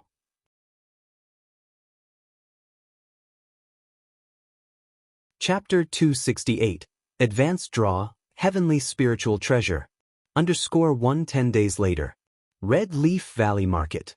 After its reconstruction into a marketplace, Red Leaf Valley still cultivated its mountains of red leaves and spiritual fields. Because the market had just opened, it was quite desolate. There were only people from the 4 major families and a few other forces. Lu Changsheng and Lu Miaoge strolled through the market, familiarizing themselves with the situation. Although the mountains were still covered with red leaves, the interior layout had been reorganized, completely different from its original appearance. The planned layout bore some resemblance to the 9 Dragons Market. It was divided into 4 areas, east, west, south, and north, designated for residential and commercial use, respectively. Shops used by the major families were basically located in the best spots within the commercial area. The location of Lu Changsheng's shop wasn't great, but it wasn't bad either. On the commercial street. When purchasing the shop from Hong Yi, Lu Changsheng had also become aware of its price. It was worth roughly 3,000 spirit stones. In a few years, maybe even a few decades, once the market's foot traffic increased, its value could potentially rise substantially. As for Hong Yi's shop, its location was quite ordinary. It was situated on a rather secluded street. One reason was that only shops at this level were still available for external sale. Another was that the Rui Marquis mansion had limited financial resources. They could at most bring out 1,800 spirit stones. While wandering with Lu Miaoge, Lu Changxing received a transmission from Gao He. "Sister Miaoge, I have something to take care of, I need to go over there," Lu Changxing said to Lu Miaoge. "Go ahead." Lu Miaoge replied, her white dress and gentle demeanor giving her an air of serenity. Suddenly, Lu Changxing went to meet Gao He at the market entrance and brought him to his own shop. This shop wasn't big, barely 200 square meters in size, with a 3-story structure. "Brother Gao, this shop will be in your care from now on," Lu Changxing said to Gao He. "For now, I can supply 3 supreme talismans and some superior-grade talismans every month. As for stock and inventory," Lu Changxing explained the shop's essentials to Gao He. Having spent many years in the Nine Dragons market, his experiences hadn't been in vain. He was quite familiar with the operations of a spirit talisman shop. "Brother Lu, this shop isn't owned by the Lu family, it's yours?" Gao He asked in astonishment after hearing Lu Changsheng's words. He had originally thought that Lu Changxing invited him to Red Leaf Valley Market to act as the resident talisman master on behalf of the Lu family of Qingzhou Mountain. To his surprise, Lu Changxing had opened his own shop. This left him both astonished and envious.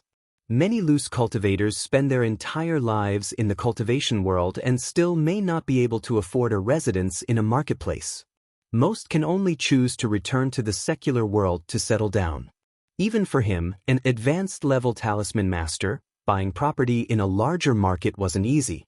A shop like Lu Changsheng's could support 3 generations if Red Leaf Market didn't run into trouble, and that wasn't an exaggeration. That's right, the Lu family also has a shop here," Lu Changxing chuckled.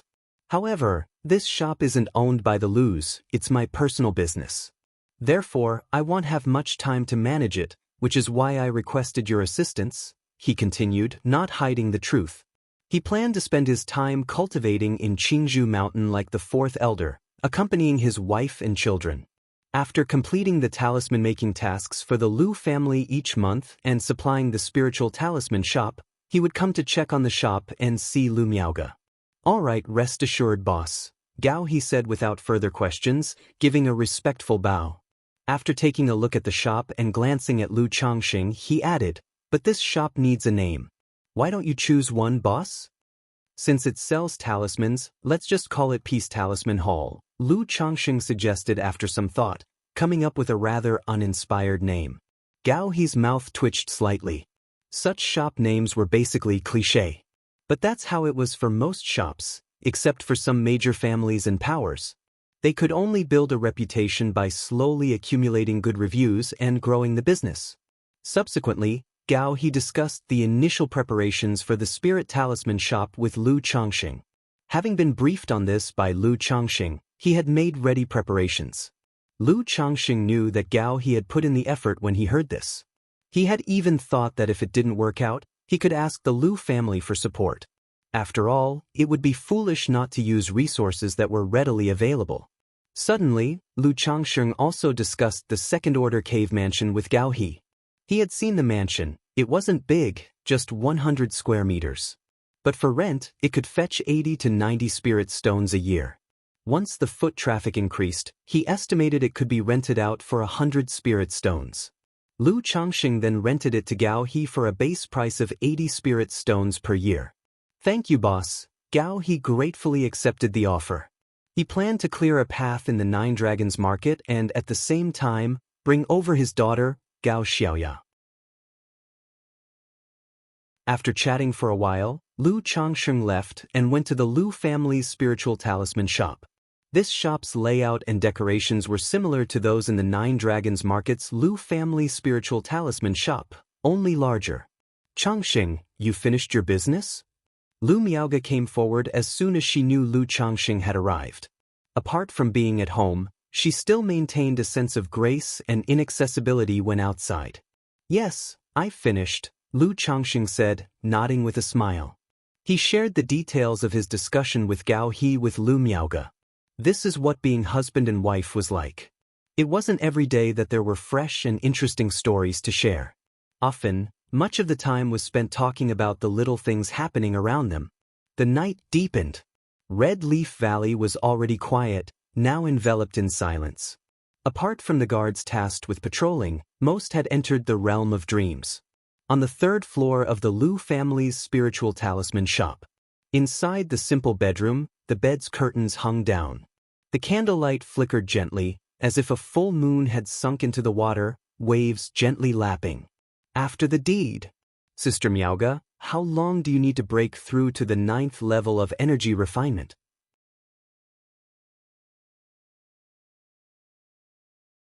Chapter 269.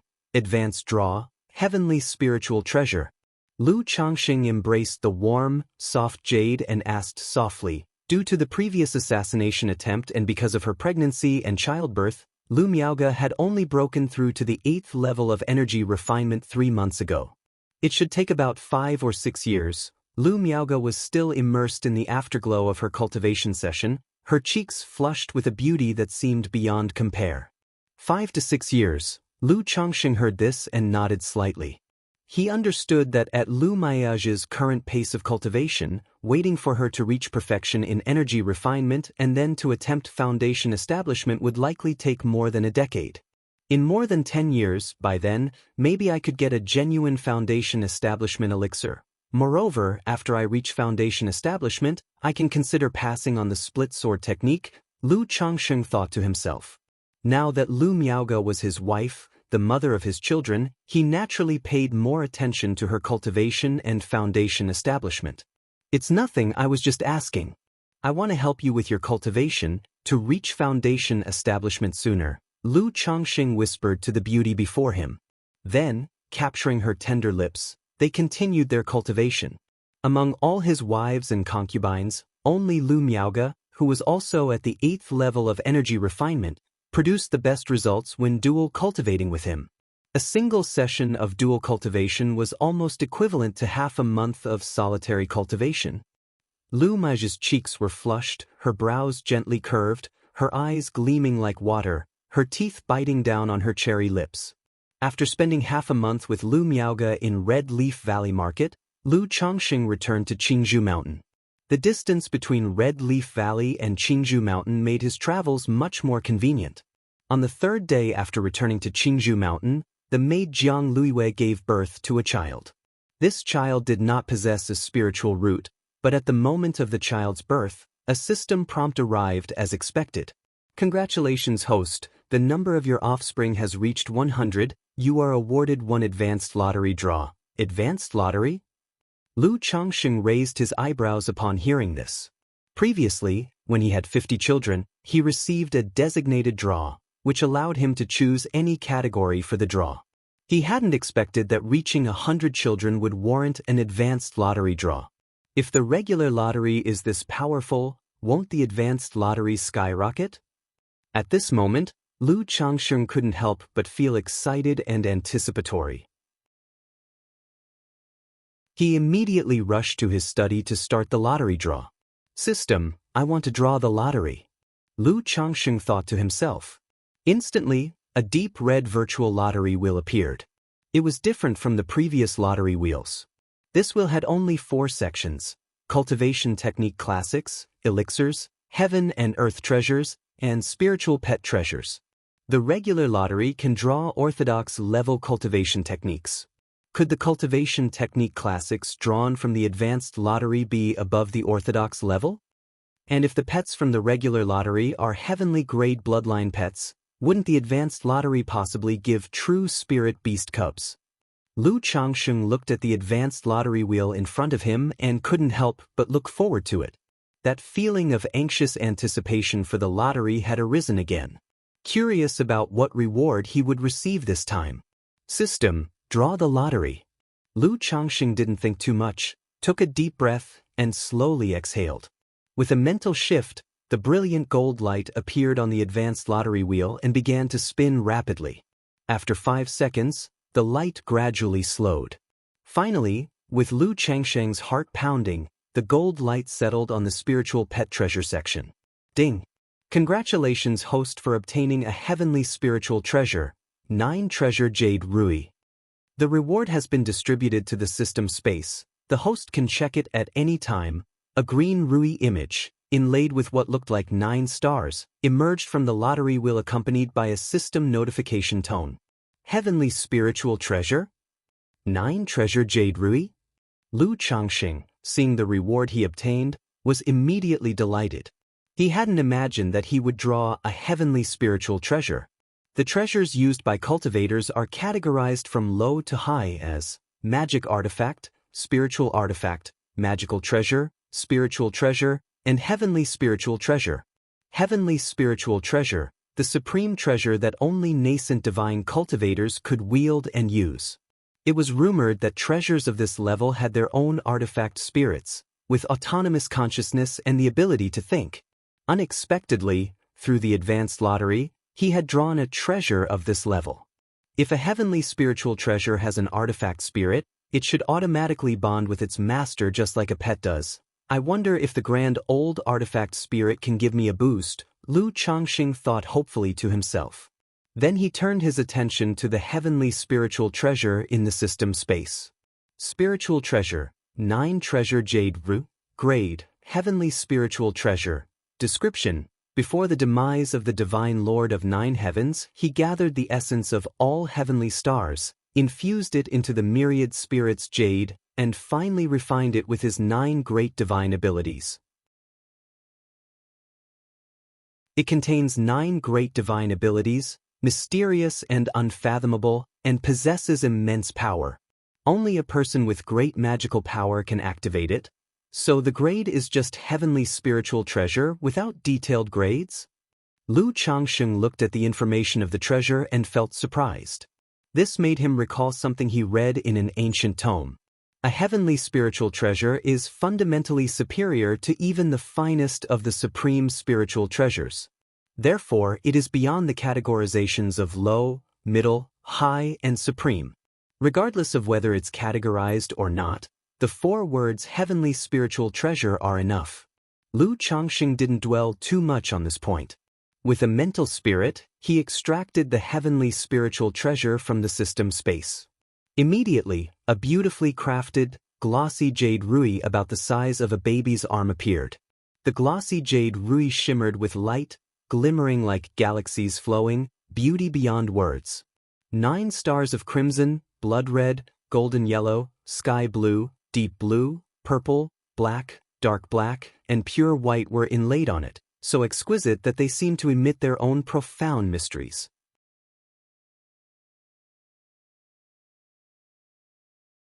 Chapter 268, Advanced Draw, Heavenly Spiritual Treasure. HM? No artifact spirit? Having just extracted the 9 treasure jade rui, Lu Changxing had already gleaned a basic understanding of the information about this high-level spiritual treasure. This high-level spiritual treasure was indeed formidable. The 9 treasure jade rui contained 9 great divine abilities, known as the 9 treasures. The first treasure enhanced one's physical strength. The second treasure amplified mana and divine skills. The third treasure boosted the soul and divine sense. The fourth treasure increased speed, enabling one to ride the wind with incredible swiftness. The fifth treasure held healing divine light, repairing the physical body and treating the primordial spirit. The sixth treasure was protective divine light, shielding one from all methods of attack with its divine light. The seventh treasure was sealing divine light, capable of sealing another's mana or one's own aura. The eighth treasure was unsealing divine light, able to break through all sorts of formations and restrictions with a sweep of its light. The ninth treasure was 9-colored disaster light, capable of obliterating everything on its path. As for the first four enhancements like vigor, mana, soul, and speed, they could be amplified up to 10 times. While the fifth treasure's healing power could not bring the dead back to life, as long as there was a breath of life, it could generally save and prolong one's life. It could even consume one's origin source to instantly recover from all injuries. With just these effects, the 9-treasure Jade Rui could be considered a truly precious treasure. Not to mention the latter 4 divine lights, each an unparalleled divine skill. However, this high-level spiritual treasure did not possess an artifact spirit, as Lu Changxing had imagined. According to the system introduction, this high-level spiritual treasure was at the stage where it had just been refined by the god of the 9 heavens, still yet to pass through the heavenly tribulation and nourish an artifact spirit to form an autonomous consciousness. If one had to categorize it, it could only be considered as an almost high-level spiritual treasure. Without an artifact spirit, this high-level spiritual treasure is just a powerful magical treasure to me. Lu Changxing shook his head and said. It was not too disappointing for him. After all, the system's rewards were too advanced for him at this point, incapable of being transformed into strength quickly. This 9-treasure Jade Rui was just even more advanced. To him, its essence was about the same as the Black Dragon magical bead. Luckily, I have the 100 refinements treasure body art. Otherwise, having such a heavy treasure, I could only watch and let it gather dust. Lu Changxing let out a breath. He possessed the 100 refinements treasure body art. With this art, he could utilize any magical treasure or spiritual treasure for cultivation, incorporating them into his body to enhance the speed of his 100 refinements treasure body art's cultivation. With the aid of the middle-grade Black Dragon magical bead, his treasure body technique advanced with incredible speed. In about another year, he could break through to the 3rd level. If he refined a high-level spiritual treasure into his body, his 100 refinements treasure body art's cultivation speed would likely skyrocket. Moreover, once the treasure body technique is cultivated to the 5th level, the treasure bone technique can melt the magical treasure into a life-bound treasure bone. Once a life-bound treasure bone is formed, one can wield the magical treasure's divine effects without the need for the Black Dragon magical bead's origin nurturing, unlike talisman treasures that have limited power and need to be nurtured again after each use. If I were to melt this 9-treasure Jade Rui into a life-bound treasure bone, then I'd command the 9 great divine abilities of the 9-treasure Jade Rui. At this moment, Lu Changxing murmured in his heart, thinking about the treasure bone technique in the 100 refinements treasure body art. The current treasure bone technique could only consume a magical treasure's origin to nurture the bones, thereby exerting part of the magical treasure's power, but each time the power was drained, it would need to be nurtured again. But once the 100 refinements treasure body art was cultivated to the 5th level, and the physical body comparable to a spiritual artifact, he could then melt a magical treasure or spiritual treasure with the skull, sternum, spine, and limbs, the 7 treasure bones, into a life-bound treasure bone. Once the life-bound treasure bone was formed, the magical treasure and treasure bone would meld into one. From then on, the magical treasure's divine effects would become the cultivator's life-bound divine abilities, innate divine abilities. With the system by his side, ordinary magical treasures, which had average power and limited potential, Lu Changxing was not too willing to melt them into life-bound treasure bones. Because once a magical treasure is cultivated into a life-bound treasure bone, that particular life-bound treasure bone can no longer assist in cultivation, nor can it refine other magical treasures into the body. Therefore, one must be extremely cautious with the 7 life-bound treasure bones of the treasure body technique. Otherwise, if one casually melds 7 life-bound treasure bones, and can no longer refine magical treasures to assist in cultivation in the future, then the 100 refinements treasure body technique would become practically useless for Lu Changxing. But this 9-treasure Jade Rui was different. Its grade was that of a high-level spiritual treasure, with an extremely high potential, and contained 9 great divine abilities. Once he mastered these 9 divine abilities, his strength would receive a comprehensive boost. It's absolutely worth melting it into a life-bound treasure bone. However, my 100 refinements treasure body art is only at the 2nd level. Even with the help of magical treasures for cultivation, it will take a long time to break through to the 5th level. Lu Changsheng shook his head and exhaled a long breath, not thinking about such long-term matters. Soon after, he sat cross-legged, wanting to see how long it would take for the 100 refinements treasure body art to refine this high-level spiritual treasure. Even the creators of this cultivation technique from 100 Creation Mountain had never tried to use the Qi refinement realm to refine a high-level spiritual treasure. Having magical treasures refined into the body at the Qi refinement realm, which could then be used to assist in cultivation, was already remarkable. How could a high-level spiritual treasure possibly be used for such refinement? In Zhoushan Mansion City, Chu Chang'e walked through the city. He was dressed in a black wide-sleeved robe. His normally white hair had been dyed black and was held up with a hairpin. With a stern face that, besides seeming quiet and reticent, didn't appear much different from an ordinary person. But he was followed by a tall and muscular bald man in black attire. The bald man radiated a compelling majesty, inspiring fear and trembling in those who looked upon him, deterring anyone from getting too close. Chu Chang'e stopped walking, staring at the dazzling facade of the Chu residence in front of him, taken aback and showing a look of astonishment.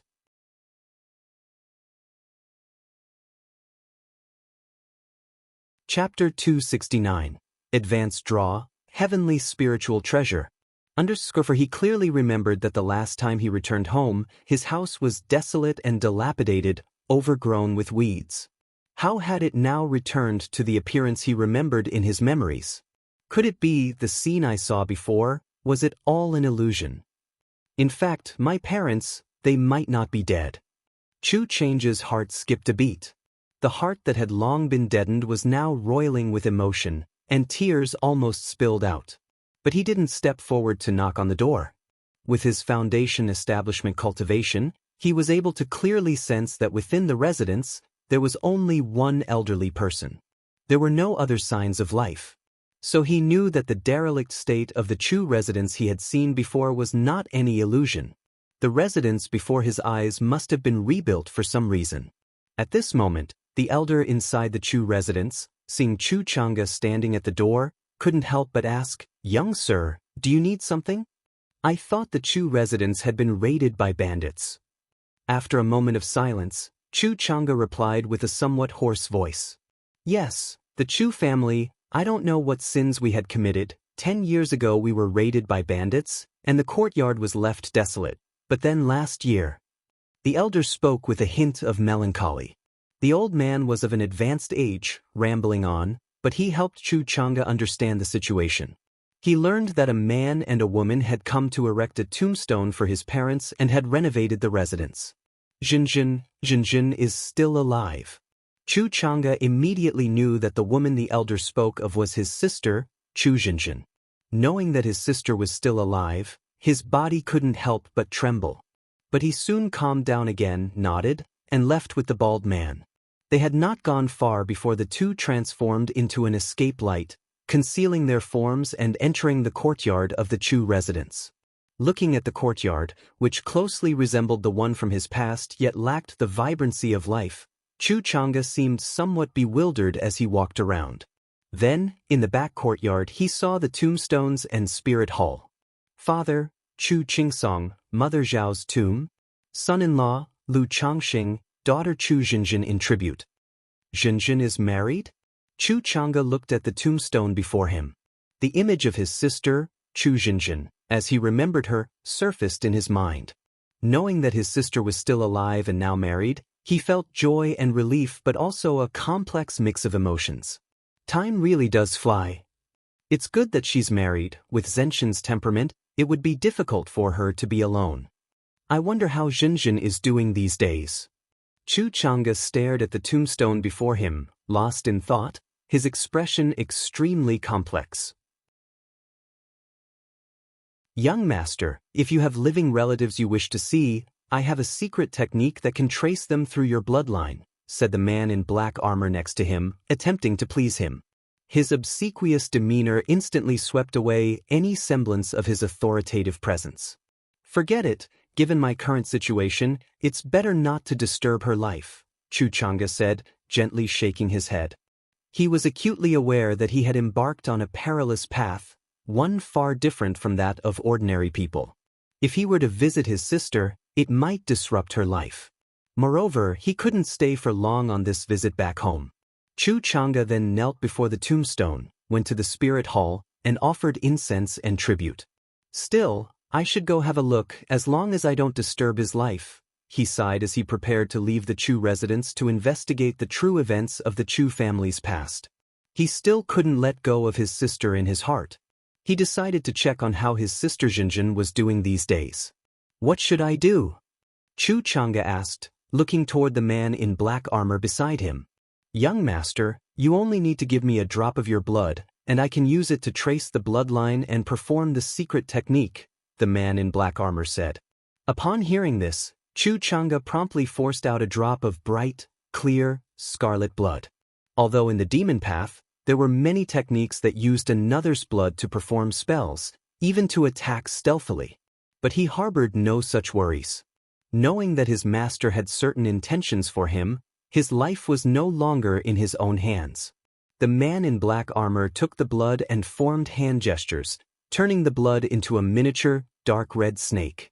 Young master, this blood-guiding snake will automatically seek out those related to you by blood, said the man in black armor. Let's go, Xianxia said indifferently, nodding his head as he watched the blood-guiding snake, and he disappeared with the man in black armor from the courtyard.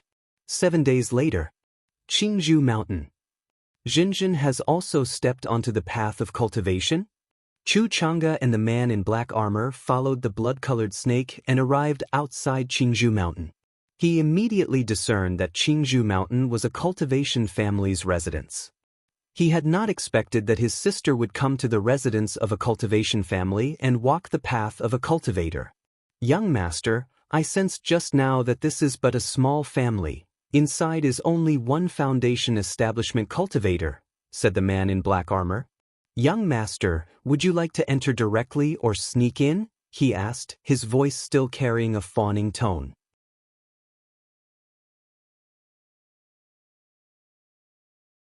Chapter 270. Breakthrough in Cultivation Level, Spiritual Root Promotion. _1 Xianxia and the man in black armor walked through Qingzhou Mountain. The two seemed invisible, unperceived by the Lu family's watching disciples. Following the blood-guiding snake, Xianxia arrived at White Deer Mountain Villa.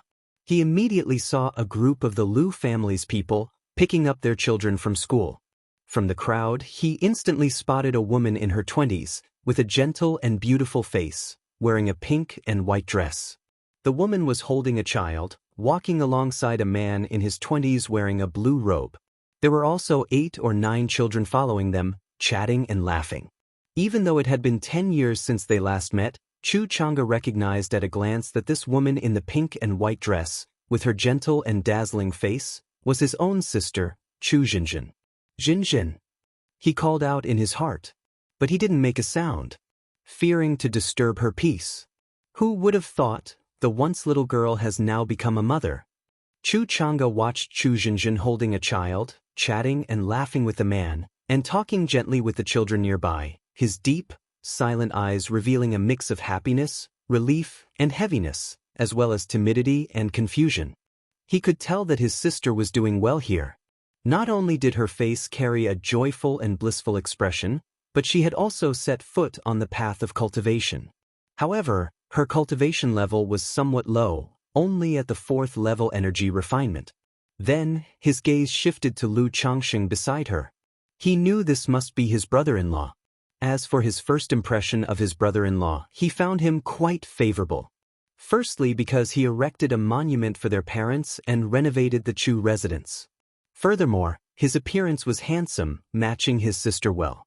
While speaking with his sister and the children, his demeanor was gentle, showing the attitude of a husband and father.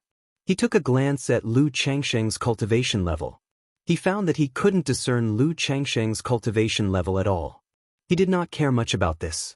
After all, the cultivation world had many techniques and treasures to conceal one's cultivation level and spiritual power. Having such a treasure indicated that his brother-in-law must hold a decent status and identity within the family. He didn't use any spells to probe either, lest Lu Changxing sense his presence. Are all these children Zentians?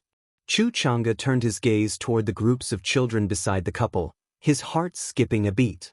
The children were mostly 5 or 6 years old, the oldest no more than 8 or 9. He remembered that it had only been a total of 10 years since he left home. In 10 years, his sister couldn't possibly have so many children, could she? The next moment he looked carefully.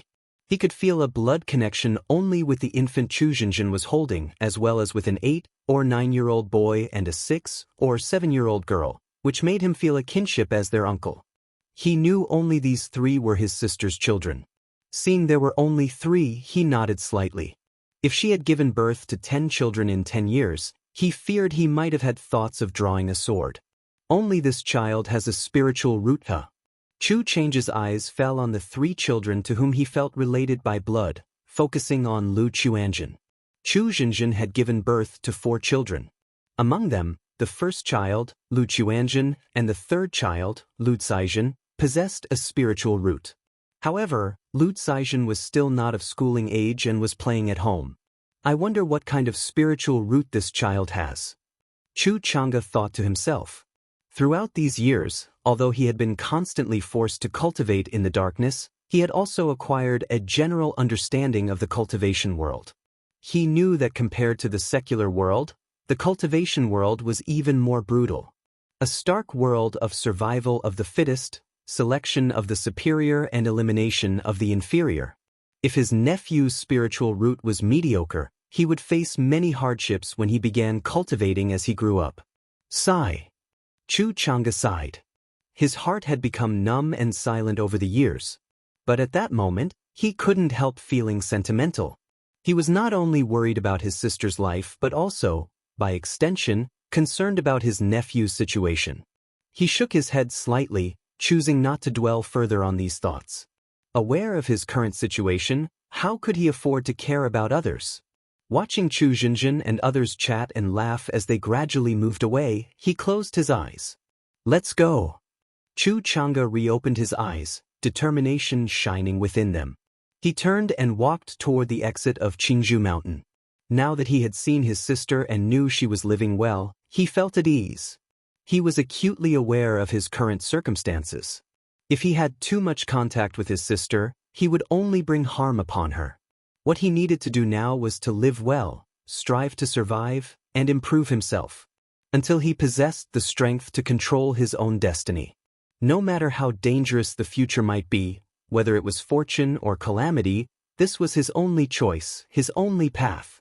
Just as his master had said, in this world, only one's own strength is eternal. A breeze blew through, rustling the bamboo, causing a sense of utmost comfort and peace.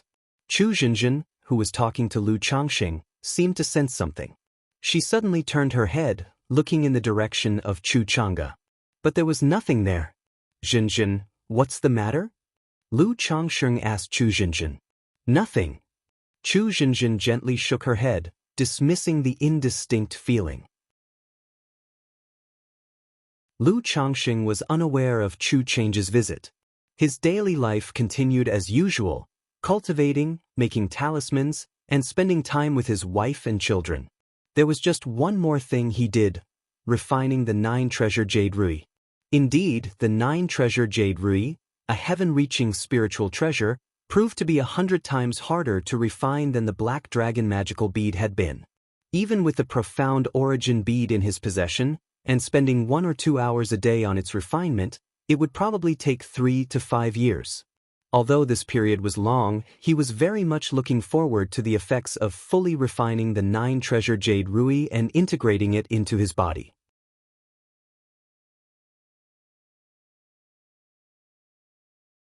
Chapter 271. Breakthrough in Cultivation Level, Spiritual Root Promotion. Before one realized 2 months had gone by. Lu Changxing, I think I'm pregnant again. That day, Lu Miaohuan ran over and said to Lu Changxing. Initially, she had said she would only have 1 child, yet now, barely a year after the first child's birth, She was pregnant again. She revealed a look of helplessness and frustration. Did you forget to force it out using your spiritual power? Lu Changxing was slightly taken aback upon hearing the words of the second mistress, before immediately responding. Even if not for the purpose of having children, the two of them often cultivated together. In such cases, if he did not control himself and Lu Miaohuan forgot to force it out, there was a not-so-small chance of getting pregnant. What should I do then? Lu Miaohuan pouted her red lips and spoke somewhat innocently. If you're pregnant, then let's have it. This will be the last one, Lu Changxing said softly, gently stroking her head with a tender expression. Thanks. Lu Miaohuan nodded heavily. After spending some quality time accompanying the second mistress, Lu Changxing saw that it was already the end of the month. He then left the house and rode the Iron Feather Eagle to the Red Leaf Valley market. By now, Red Leaf Valley had been open for over 3 months. Yet, the popularity was still average and the streets looked desolate. In such a desolate state, the business of his Peace Talisman Hall was also very bleak. If it were not for the shop being his own, with the current situation, it would be operating at a loss. After all, not only was the foot traffic low. At this stage, all the major shops were selling at promotional prices of 60 to 70% off for the sake of reputation and business, leaving hardly any profit margin. Lu Changxing walked around his own shop and checked the monthly account book for income and expenditures. Sigh, after deducting all sorts of raw materials and labor costs, we've only made 31 spirit stones in profit. It's not even enough to pay the rent, we actually have to put in money. Fortunately, in a year or two, the marketplace's foot traffic should gradually increase and profits will recover somewhat. As Lu Changxing looked at this month's accounts, he couldn't help but feel speechless. This made Gao He, who was nearby, somewhat uneasy. Although it's common for there to be no foot traffic when the market first opens, and businesses are promoting to capture the market. But for a shop on the main street to make just over 30 spirit stones in a month. It was indeed embarrassing for him, as the talisman master and shopkeeper who presided over the shop. Lu Changxing waved his hand and did not say much more. He knew this was normal, because Lu Maiage's spiritual talisman shop on the other side was the same. Due to its location and the franchise brand, their situation was slightly better than his. Shortly after, Lu Changxing visited the Lu family's spiritual talisman shop at Qingzhou, where he normally cultivated with his wife, Lu Miaoge, to enhance their bond and cultivation level. 1 month later, inside the Qingzhou mountain practice room, Lu Changxing was sitting in meditation, practicing the 7 luminaries' great freedom sword scripture. Suddenly, within the spiritual power sea of his dantian, the energy surged tumultuously. Sword chi encircled him, sharp and vigorous, as dust scattered and an indistinct spiritual pressure filled the air. 9th level chi refinement. Lu Changxing opened his eyes, and a faint smile appeared on his handsome face. He was not overly surprised by this breakthrough. After all, cultivating the 7 luminaries' great freedom sword scripture, he had a rough idea of his own progress in cultivation. And such a breakthrough was natural for him, smooth and seamless. Lu Changxing took a look inside at his 7-colored Dan lake and felt the changes after the breakthrough. The spiritual power inside his body had increased by almost 30%. As his cultivation level broke through, the profound origin bead floating above the Dan lake began to rotate slowly. This magical artifact, too, had its effects enhanced as Lu Changxing's cultivation level advanced. Relying on the profound origin bead, could I now contend with an ordinary foundation establishment cultivator? Lu Changxing pondered, feeling the spiritual power boosted by the profound origin bead. Based on what he had seen in Red Leaf Valley, he felt that his current strength would allow him to withstand a few moves against a foundation-building great cultivator. If he were to employ all his techniques, he might even have a chance at killing a foundation establishment great cultivator. However, Lu Changxing merely entertained the thought without any real intention of pursuing it. Who in their right mind would seek out a fight with a foundation-building great cultivator? He vividly recalled Ancestor Chen's desperate self-destruction, wielding spiritual artifacts and heavenly thunder pearls. If not for absolute strength, both parties would end up wounded in a clash of spells. At this rate, I estimate that in 3 to 5 years, I will be ready to make a push for Foundation establishment. With the Foundation establishment spirit objects and Foundation establishment elixir at my disposal, Foundation establishment should be almost a certainty for me. Lu Changsheng briefly settled the restless spiritual power and stood up, stretching his limbs and waist. He pushed open the door and stepped out of the practice room. Because the breakthrough had taken a long time, it was now deep into the night. Lu Changsheng, looking at the moonlight, felt no urge for late-night moon-gazing or sentimental musings. He went to Lu Miao's room. Seeing that she had already fallen asleep, he lifted the blanket and got into bed. Holding the lady in his arms, he too gradually drifted off to sleep. 6 days later, Lu Changsheng's 102nd child was born. This child had a spiritual root. It was his 23rd child to possess a spiritual root. With the birth of this child, Lu Changsheng felt an indescribable, profound sensation coursing through him. He knew that his own spiritual root had ascended. It had advanced from a 6th grade spiritual root to a 5th grade spiritual root. Lu Changsheng was not surprised by this advancement of his spiritual root. Previously, he had sensed that his spiritual root was at the brink between the 6th and 5th grade. If another 6th grade spiritual root appeared, it might prompt an immediate promotion. It had been a while, and with the growth of his child's spiritual root, along with the recent birth, the child probably had a 7th grade spiritual root. Thus, his spiritual root had naturally improved. System. Lu Changsheng silently called out in his mind. Name, Lu Changsheng. Status, son-in-law of the Lu family of Qingzhou Mountain, cultivation level, 9th level Qi refinement.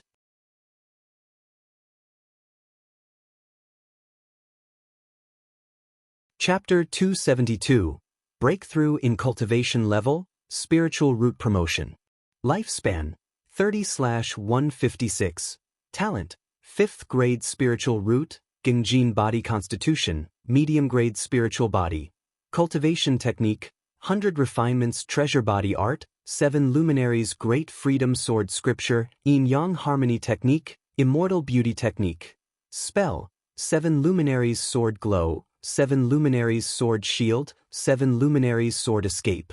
Items, 9 treasure jade rui, golden light brick talisman treasure, black dragon magical bead, book of malevolent. Curses and fates, life substituting talisman, profound origin bead, 2nd rank puppet. Skills, talisman making, 2nd rank, puppet, 2nd rank. Spiritual pets, 9 netherhound, peach blossom goo, 6-winged golden silkworm. Offspring, 102 out of 107, a 5th grade spiritual root, the same as Sister Maija's, another step closer to the heavenly spiritual root. Moreover, it also helps me a bit more with Foundation establishment. Lu Changsheng looked at the spiritual root level on the system's interface and smiled. Looking at the talent column that listed the Gengjin body constitution. As time passed, he could feel that this Gengjin body constitution was also improving in effectiveness as his son, Lu Qingshan, grew up. Spiritual bodies should fully form along with physical development, probably around the age of 11 or 12, Lu Changsheng thought to himself. A question suddenly occurred to him. Now that he himself possessed the Gengjin body constitution, if he were to have another child with the Gengjin body constitution, what would happen? Could the Gengjin body constitution advance and become a high-grade spiritual body? And what if the next spiritual body was conflicting with the Gengjin body constitution? Could it cause a conflict of spiritual bodies and problems with his own body? Lu Changsheng's mind wandered with these thoughts. After a while, Lu Changsheng figured this was something he'd only know after the birth of his 2nd spiritual body child. Looking at the system interface in front of him, Lu Changsheng saw his age. He suddenly remembered he had inadvertently turned 30.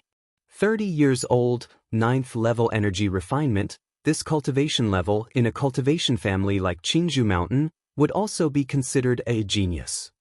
Lu Changsheng murmured to himself. Yet he wasn't overly proud of this. At this age, being at 9th level energy refinement might be considered genius in a family like Qingzhou Mountain, but within the immortal sects, it would only be considered average. However, he didn't mind this aspect. After all, his forte was having a solid foundation and being a late bloomer. Having this speed was already good enough. Not striving for the short term, but aiming for lifelong achievements. Besides, starting from scratch as the son of a poor farmer with a 9th grade spiritual root and having a system, he was quite content with his achievements after relentless efforts over just 12 years. There's a saying, at 30, one should stand firm. Now with 7 wives, 11 concubines, 24 maids, and 107 children, I guess I can say I've established something, right? Lu Changsheng suddenly thought to himself. Time flew by, and half a year passed in the blink of an eye. During this period, Lu Changsheng's spiritual root children increased by 2. Both of these children also possessed spiritual roots. This brought the total number of his offspring with spiritual roots to 25, earning him a chance to draw a prize. Unfortunately, his luck with the draw was not very good. He drew a 2nd-rank Spirit Slaughterer skill from the 100 cultivation skills. The Spirit Slaughterer skill allowed Lu Changsheng to skillfully handle most demon beast carcasses without causing waste or damage during skinning, deboning, tendon extraction, and marrow retrieval. But for Lu Changsheng at the moment, this skill was quite superfluous and destined to be unused. After all, he had the skill of talisman making, which meant he didn't need to rely on the Spirit Slaughterer skill for a living. He never went out to hunt demon beasts for a living, because he did not need to rely on selling their materials. However, among the 2 children that were born, the child of Xianxia possessed a 6th grade spiritual root. This delighted Lu Changsheng immensely. After all, among his more than 100 children, there were 25 with spiritual roots. But only Lu Qingshan had a middle grade spiritual root. The child of Xianxia was his 2nd child to have a 6th grade spiritual root. However, when Xianxia was pregnant with this child, Lu Changsheng did not let her consume her own origin source to nourish the fetus excessively. Otherwise, Lu Changsheng felt that Xianxia, who was in the energy refinement middle stage, could have given birth to a child with a 5th grade or even a 4th grade spiritual root. But with the precedent set by the mother of Xianxia, Lu Changsheng would not do such a thing. He could never bring himself to let a child's mother consume her origin source to the point of depletion and death for the sake of childbirth. He also planned not to let Xianxia have any more children in the short term and instead to let her rest and cultivate properly. He would wait until she reached the energy refinement late stage to discuss this matter. Even Lu Changsheng was thinking, if Xianxia broke through to the foundation establishment stage, could she rely on her spirit-nurturing physique to conceive a child with a high-grade spiritual root? There's about a month left until the day of the 10-year agreement. I wonder how Feiyu is doing. On this day, after Lu Changsheng completed his routine cultivation and talisman making, he remembered that there was about a month left until the 10-year agreement they had made. He was also curious about the current situation of Han Lin, Xiaoxiye, and Zhao Qingqing, who were cultivating in the immortal sects, curious about how they were doing after these 10 years, whether the gap was gradually widening. At the same time, he thought about Li Feiyu, who had been out adventuring for so long without any news, and wondered how he was faring. In the blink of an eye, another half-month passed by. Just as Lu Changsheng was preparing to go to the Rui County city for a gathering, he received a letter. It was a letter from Li Feiyu. In the letter, Li Feiyu first talked about his own situation, stating that all was well with him. Thanks to the talismans and spirit stones that Lu Changsheng had given him, he had also broken through to the 5th level energy refinement. He was currently exploring a precursor's cave with others and was not sure he could rush back in time for the 10-year rendezvous. Therefore, he had someone deliver the letter in advance.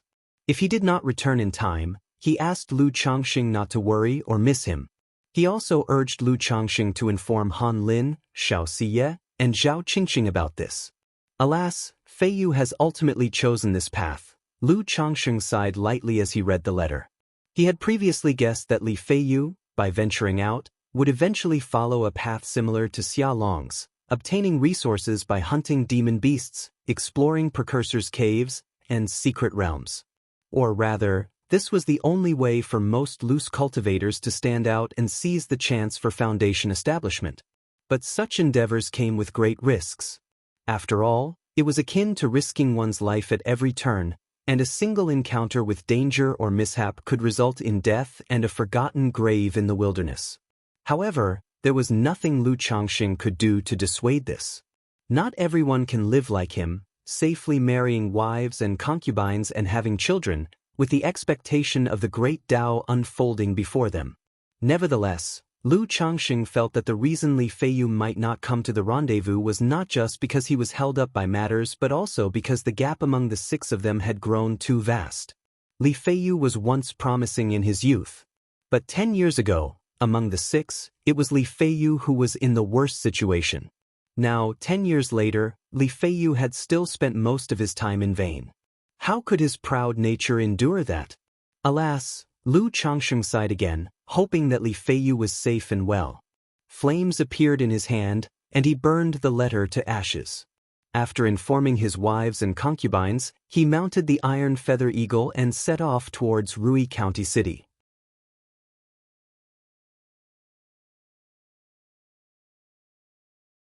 Chapter 273, Xiaoxiye's Request _1 Rui County City. Inside the Lu family estate, Wanxiang Garden. Huff, huff, huff. In the picturesque garden with its cobblestone paths, several martial masters were leading a group of children in martial arts practice, a morning exercise routine. Although these children were young, their movements were extremely agile as they swung their fists and kicked their feet. Wherever there was an issue, the nearby martial masters would immediately correct them, meticulous in every detail. A few of the children, around 10 years old, created gusts of wind with their fists and feet as they moved, signs of their growing strength. A little farther away, Lu Changxing, dressed in a blue robe with a jade-like countenance and a gentle expression, watched the children practicing martial arts. Now, under his arrangements, these children had begun martial arts practice to fortify their bodies. His eldest son, Lu Pingan, due to his diligence in the martial path, had already cultivated internal qi. According to the secular martial arts circles, which divided martial prowess into categories such as unranked, 3rd grade, 2nd grade, 1st grade, and innate, he was already considered a 2nd grade expert. A 2nd grade expert at the age of 12 was not unheard of in the secular martial arts circles, but it was exceedingly rare.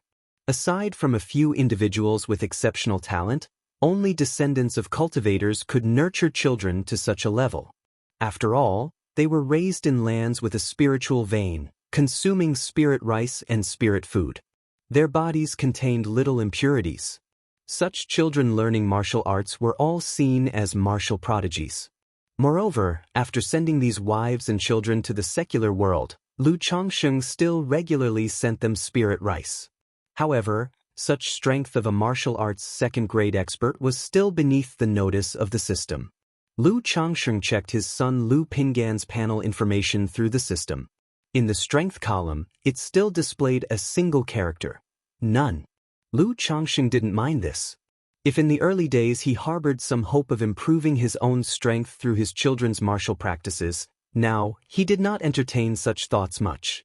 He was more interested in them practicing martial arts for self-defense and maintaining good health. "Daddy, how well did I do?" After the morning practice session, Lu Wuyo cheerfully ran over to Lu Changxing, calling out and asking with eyes full of adoration and dependency for her father. "You're the one who always slacks off." Lu Changxing responded with a smile and ruffled his daughter's hair. Then, with a purification art, he turned it into a breeze that dried and cleansed his daughter's sweat-soaked clothes from training. Of course, he didn't play favorites. He did the same for all the children. Witnessing this, the nearby martial masters were filled with reverence. "All right, everyone's tired, let's go have a meal." Lu Changxing patted the children's heads and led them to have breakfast. The breakfast was very rich and nutritiously balanced. After all, this was a time when the children were growing. In this aspect, Lu Changxing never stinted. He also wasn't short on money. After eating, Lu Changxing took Lu Pingan and the other children to the backyard to feed the 9 netherhound. Raised for so many years, the nine netherhound had grown as robust as a bull. Its mouth full of intersecting sharp fangs and its body covered in jet-black fur that shone like satin. Last year, the nine netherhound had progressed to a first-grade middle-stage demon beast. But for Lu Changxing it meant little. To expect the nine netherhound to give him a lift was clearly impossible. Unless he was willing to spend a vast amount of resources to cultivate the nine netherhound and accelerate its growth. But the cost was too great. Lu Changxing, despite having plenty of spare cash, could not afford such expenses. He planned on raising it slowly. In the future, it would serve as his family's guardian spiritual beast, to accompany his children and protect them on their journeys. 6 days later, "Dad, Uncle Hong is here." While Lu Changxing was chatting in the backyard with his wives and children, a little one ran over and exclaimed, "You guys keep playing, I'll head over there." Hearing this, Lu Changxing guessed it might be Xianxia, Zhao Qingqing and Han Lin who had arrived, so he left to greet them. After seeing Hong Yi, the latter indeed confirmed that Han Lin, Xianxia, and Zhao Qingqing had arrived and were outside the city. Hearing this, Lu Changxing nodded and went with Hong Yi to receive them from outside the city. As the two approached the city gates, they immediately saw 2 women and 1 man, 3 figures coming their way. It was Xianxia, Zhao Qingqing and Han Lin. Xianxia was dressed in pale moonwhite, with long black hair cascading down to her waist. Her strikingly beautiful face had not changed much in the past 10 years. Skin fair as jade, features delicate and elegant, she was breathtaking. But her overall appearance and demeanor had undergone an earth-shattering transformation compared to 10 years ago. Back then, she was characterized by her forthrightness and vivacity. Her face wore a bright smile that was as warm as the spring sun, easily inviting favor from those around her.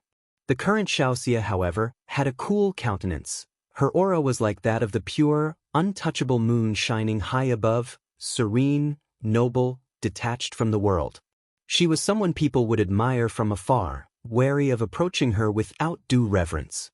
Lu Changxing, observing Xianxia's transformation, felt somewhat astonished.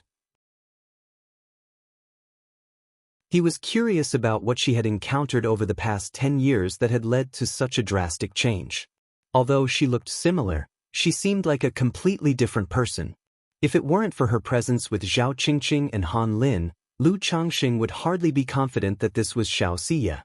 Meanwhile, Zhao Qingqing and Han Lin, aside from appearing a few years older and more mature, had not changed much from 10 years earlier. Daoist Xiao, Daoist Zhao, Daoist Han. Lu Changxing did not ponder further but greeted them with a smile and a clasped fist. Hong Yi also seemed surprised by Xiaoxia's change but did not scrutinize further. With an open and natural smile, he clasped his fists and said, "My fellow Taoists, you've been well, I trust." Taoist Hong, Taoist Lu. Xiaoxia and her companions nodded to Lu Changxing and Hong Yi, greeting them in return. They looked at Lu Changxing, their eyes reflecting a similar surprise as they observed his demeanor, much like how Lu Changxing and Hong Yi had reacted to seeing Xiaoxia.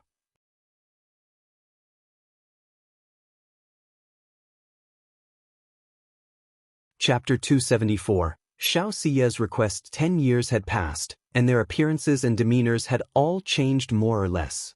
Take Hong Yi, for example, who now wore a purple, luxurious brocade robe and a purple gold crown on his head, and had grown a beard at the corners of his lips. Compared with 10 years ago, the whole person seemed countless times more mature and composed. Yet Lu Changxing still had the appearance of a 20-year-old. His handsome and vibrant face still vaguely reflected the contours of 10 years prior. But his entire being appeared even more ethereal and graceful, refined beyond the mortal realm. Beholding him was like seeing a graceful, flawless beauty, noble and unsullied, like an orchid or a jade tree in spring, bestowing upon others a sense of serenity and detachment. If not for knowing Lu Changxing's situation, they would have believed him if he claimed to be a core disciple of an immortal sect or a descendant of a grand cultivation family, given his temperament and looks. As Xiaoxia approached and saw Lu Changxing, an inexplicable emotion surged within her heart, causing it to suddenly flutter. The supreme forgetful love technique, that she was cultivating involuntarily began to circulate. Xianxia paused slightly in surprise. She noticed that upon seeing Lu Changxing, her heart, which was as tranquil as the bright moon, began to ripple slightly. After cultivating the supreme forgetful love technique, her heart had become like the moon in the sky, undisturbed by emotions and untrapped by feelings. No matter the event, it was difficult for anything to move her or cause a disturbance within her. However, at this moment, seeing Lu Changxing made her heart flutter, involuntarily initiating the circulation of the supreme forgetful love technique. Could it be, this is the opportunity, the catalyst for my breakthrough? Xiaoxia's eyes, as cold and moving as the stars and the moon, reflected her thoughts. Having cultivated the supreme forgetful love technique, her cultivation level had reached the perfection of qi refinement. Yet due to her state of mind, she had always been unable to break through. Her master Yun Wanshang had given her 3 years. Now, half of those 3 years had passed. She had also realized that she could not break through on her own. She must venture out, temper her heart in the mortal world, and use external forces to facilitate the breakthrough. That was the purpose of her coming down the mountain for this meeting. Thinking of the remaining year and a half, she planned to travel in the mortal realm in search of that breakthrough opportunity. Unexpectedly, she had just left the mountain and met with old friends, which had caused her heart to quiver and the supreme forgetful love technique to activate automatically. Why isn't Li Feiyu here? Where has Brother Li gone? Han Lin, seeing only Lu Changxing and Hong Yi, asked aloud. Feiyu went out for experience last year and has been held up by some matters. He might not be able to make it back in time, so he asked me to apologize on his behalf, Lu Changxing said, bowing his hands. I didn't expect Brother Li to have gone out for experience. Hearing this, Han Lin nodded slightly and didn't say much else. The 3 of you have had a tiresome journey. I have already made arrangements at the Rui Tower, still the same condensing Immortal Pavilion as before, Hong Yi said, stepping forward to lead the way. Presently, the 5 of them walked and talked on their way to the Rui Tower, the condensing Immortal Pavilion. Please take a seat, Hong Yi said with a cheerful smile after everyone was seated, serving spiritual tea and spirit fruit to the guests. Compared to 10 years ago, this reunion clearly lacked the same ease and familiarity. One reason was that their relationships had only been average to begin with. Having not seen each other for 10 years and with only the occasional exchange of letters, another was that 10 years ago, there were those who livened up the gathering and steered the conversation. But now, with Xiaoxia's cold and fairy-like demeanor, she hardly spoke. And with Lu Changxing, Han Lin, and Zhao Qingqing naturally not being talkative people, and the absence of Li Feiyu, however, under Hong Yi's lead, Lu Changxing, Han Lin, and Zhao Qingqing became actively engaged in searching for topics, gradually warming up and having a harmonious and congenial conversation. In the course of the interaction, Han Lin and Zhao Qingqing mentioned some of the happenings within the Qingyun sect and great events of the cultivation world, while Lu Changxing and Hong Yi spoke of some worldly matters, events within the marketplaces. During this, Lu Changxing also mentioned his brother-in-law, Xia Zhaoyang. Lu Changxing hadn't paid much attention to this brother-in-law. He had only occasionally heard about his sister-in-law Xia Zizhu's brother in her letters. When Xia Zizhu sent letters, he had included a few dozen spirit stones as a gesture. It wasn't much, just a token of consideration as a brother-in-law, a simple investment. Xia Zhaoyang, I've heard of him. I never thought he'd actually be a relative of Brother Changxing, Han Lin expressed surprise upon hearing this. Working in the Qingyun sect's artifact refining hall, despite being relatively unknown, he was well informed. Since Xia Zhaoyang possessed a 4th-grade spiritual root and had entered the inner sect and been taken as a disciple by a foundation establishment elder, he was familiar with him. At this moment, the others also spoke of their recent conditions, which revealed to Lu Changxing that Han Lin had reached the 6th level of energy refinement, and that Zhao Qingqing, having recently exchanged for a high-rank breakthrough elixir from the sect, had broken through to the 7th level of energy refinement with the help of the elixir. This level of cultivation strength made Lu Changxing sigh with admiration. They were truly worthy of being immortal sect disciples. Likewise, Han Lin and Zhao Qingqing were both outer sect disciples of the Qingyun sect. They were also tied up with side jobs and distracted by various skill-related tasks at times. Yet under these circumstances, one had reached the 6th level, and the other had reached the 7th level of energy refinement. One must know, Lu Miaoge, as the young lady of the Lu family of Qingzhou Mountain with a 5th grade spiritual root, had also only broken through to the 7th level of energy refinement at the age of 29. As for Hong Yi and Li Feiyu, having lower grade spiritual roots, one was still at the 4th level of energy refinement, and the other had only recently broken through to the 5th level. As for himself, Lu Changsheng chose to exclude himself from comparison. After all, he had an advantage. Externally, he claimed to have only recently broken through to the 6th level of energy refinement. Brother Changsheng seems to have the most leisurely life, embraced by the family of cultivators, marrying and having children, while steadily improving in both cultivation and the talisman path, Han Lin remarked with a sense of emotion. He had been the closest to Lu Changsheng since the beginning. Although they had grown distant, he still felt some affinity for him. I can't compare with your prospects of the immortal path. Lu Changsheng waved his hand and chuckled in response. Then, turning to Xianxia, who had a cold and celestial appearance beside him, he inquired, I heard that Taoist Xiao has been taken as a disciple by a nascent soul immortal. May I ask how your recent cultivation has been?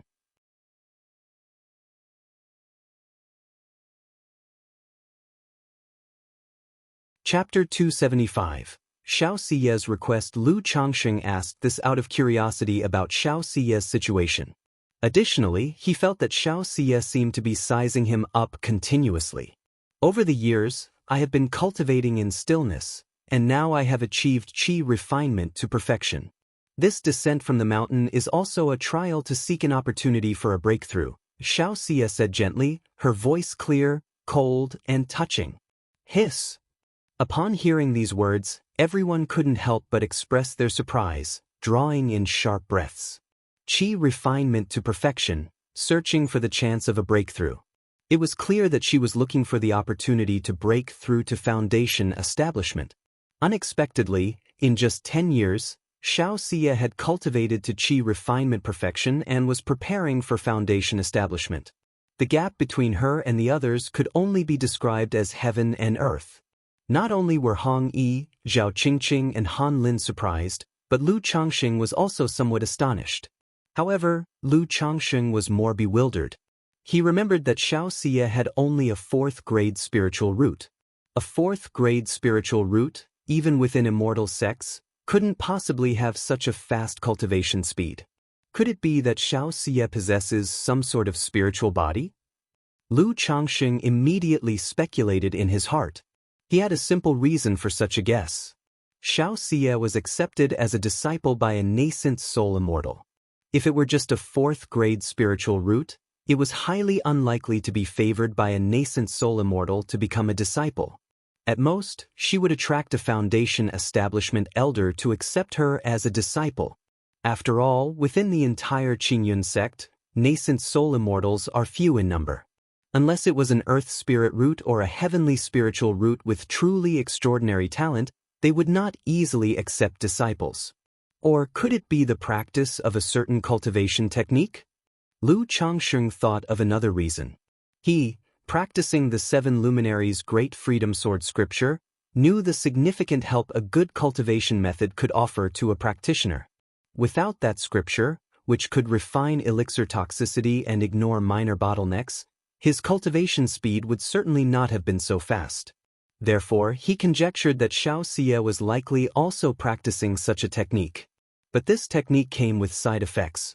He had read in ancient tomes that many powerful techniques come with side effects. Like masculine becoming feminine, drastic changes in appearance, major changes in character and temperament. Xiaoxiye's current appearance, which had changed, made him suspect it was a case in point. Otherwise, how could there be such a dramatic change after just 10 years of cultivation? However, despite his speculation, this was not the kind of thing Lu Changsheng would inquire about further. In the cultivation world, one's constitution and cultivation methods are exceedingly private matters. Then let me extend an early congratulations to Taoist Xiao on a successful foundation establishment. Hong immediately picked up his teacup in a daze and said so. When the 6 of them first took part in the Immortal sects examination together, he pursued Xianxia with feelings of admiration and love. 13 years have passed, and he has achieved some success in the mortal world. Yet foundation establishments still seemed to him an elusive term. But now, Xianxia was already preparing for foundation establishment, which left him feeling particularly moved. Wishing Taoist Xiao the opportunity and success in foundation establishment. We also wish Sister Xiao success in foundation establishment. We also wish Sister Xiao success in foundation establishment. Lu Changxing, Zhao Qingqing and Han Lin also raised their glasses to offer congratulations. Thank you. Xiaoxia's cool gaze softened somewhat as she raised her glass to drink with everyone. But her eyes involuntarily fell upon Lu Changxing once again. She discovered that whenever she looked at Lu Changxing, her heart experienced a faint, almost imperceptible flutter. If not for the operation of the supreme forgetful love technique, even Xiaoxia herself might think it was an illusion, hard-pressed to grasp this emotional flutter. To break through, do I really need to go through this emotional tribulation? Xiaoxia murmured to herself as she looked at Lu Changxing. She thought of her master's teachings. To truly cultivate the supreme forgetful love technique to a state of heartlessness and forgetfulness, one must experience emotional tribulation to comprehend the essence of the supreme forgetful love. Although she didn't know why, facing Lu Changxing, why such a flutter arose in her heart. But the spiritual mechanism within told her that her chance for a breakthrough might well lie with Lu Changxing. Thinking that her opportunity for a breakthrough fell upon Lu Changxing, requiring an emotional tribulation with him, her heart was somewhat in disarray, clueless. Over the years, she had been cultivating at Qingyun sect, with little understanding of matters of affection. She had only glimpsed such matters in books a few times. What's more, after practicing the supreme forgetful love technique, her heart had grown more indifferent, almost forgetting affection. Now, to face an emotional tribulation, she indeed didn't know how to proceed or where to start. Didn't I come down the mountain just to find this opportunity? Now that the chance is before my eyes, why should I hesitate? At that moment, Xiaoxia's conflicted heart became resolute. When she initially chose to practice the supreme forgetful love technique, she knew it was a path of no return. She understood that without the mindset of hearing the way in the morning and being ready to die in the evening, her progress in life would be halted, with no hope for the great Tao. Now that the opportunity was right before her, it was naturally not to be missed. Moreover, from the recent chat, she had also learned that Lu Changxing had numerous wives and descendants and rich experience in matters of affection. Perhaps it was for that reason that her breakthrough chance was connected to Lu Changxing. Soon after, Xiaoxia gradually began to speak and joined in on some of the group's topics of conversation. Taoist Hong, Taoist Lu, you who cultivate within the turmoil of the mortal world and tainted with the breath of mortal concerns, it may affect your cultivation. However, if you temper your purity amidst the mortal world, it will assist in cultivation, mindset, and overcoming bottlenecks. When the conversation turned to cultivation, Xiaoxia spoke out, providing a few suggestions on their cultivation. She often had guidance from her nascent soul master and practiced the supreme forgetful love technique, which focuses immensely on mindset, hence she had many insights into this matter. Thank you for the guidance, Taoist Xiao, Hongyi said, visibly moved by the honor. Thank you for the guidance, Taoist Xiao.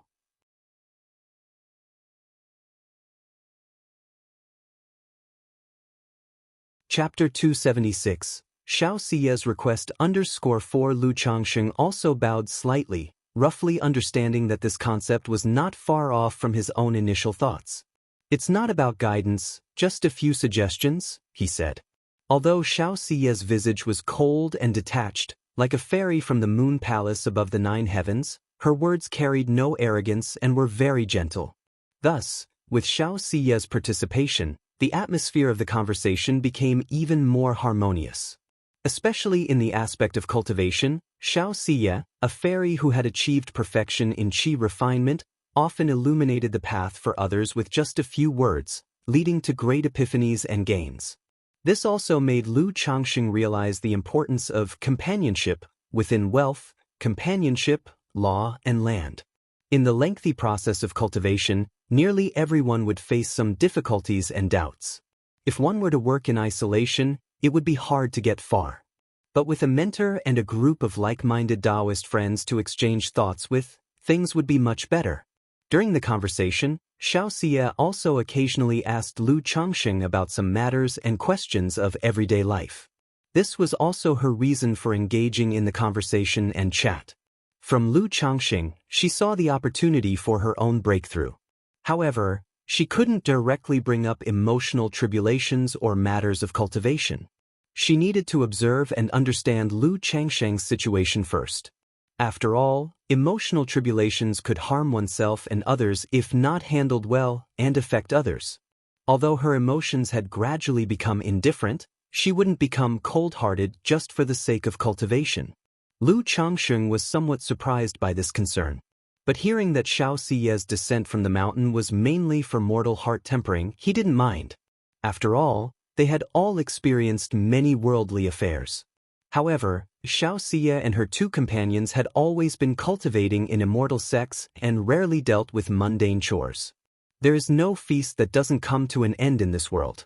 Seeing that the sun was setting, everyone concluded the gathering and bid each other farewell. Zhao Qingqing mentioned that she had a mission to do, and Han Lin was heading home to visit his relatives. Lu Taoist, I have descended the mountain to wander the secular world in search of opportunities, she said. But I am not very familiar with many worldly and cultivation world matters, and I have no specific destination in mind.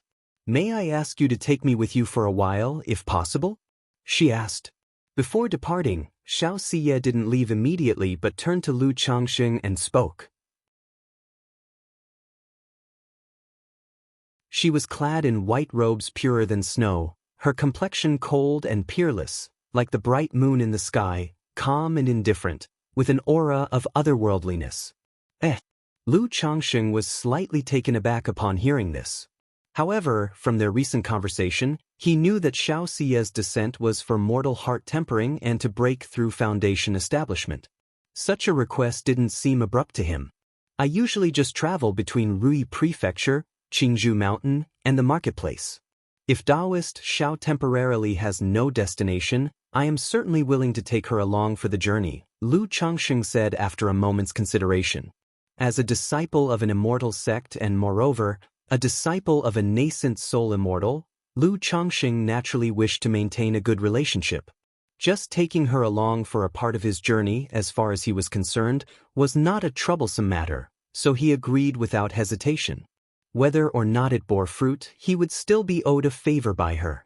The favor of a disciple of a nascent soul immortal from an immortal sect also counted as a connection and backing, especially since his Qingzhou Mountain was under the jurisdiction of the Qingyun sect. Thank you, Lu Taoist, Xiaoxia said, her cool eyes revealing a hint of warmth, like a night blooming serious unfolding. I've always been in the secular world and have some understanding of the cultivation world. Why didn't you ask me? Hong Yi remained silent on the side but couldn't help feeling a tinge of sourness in his heart.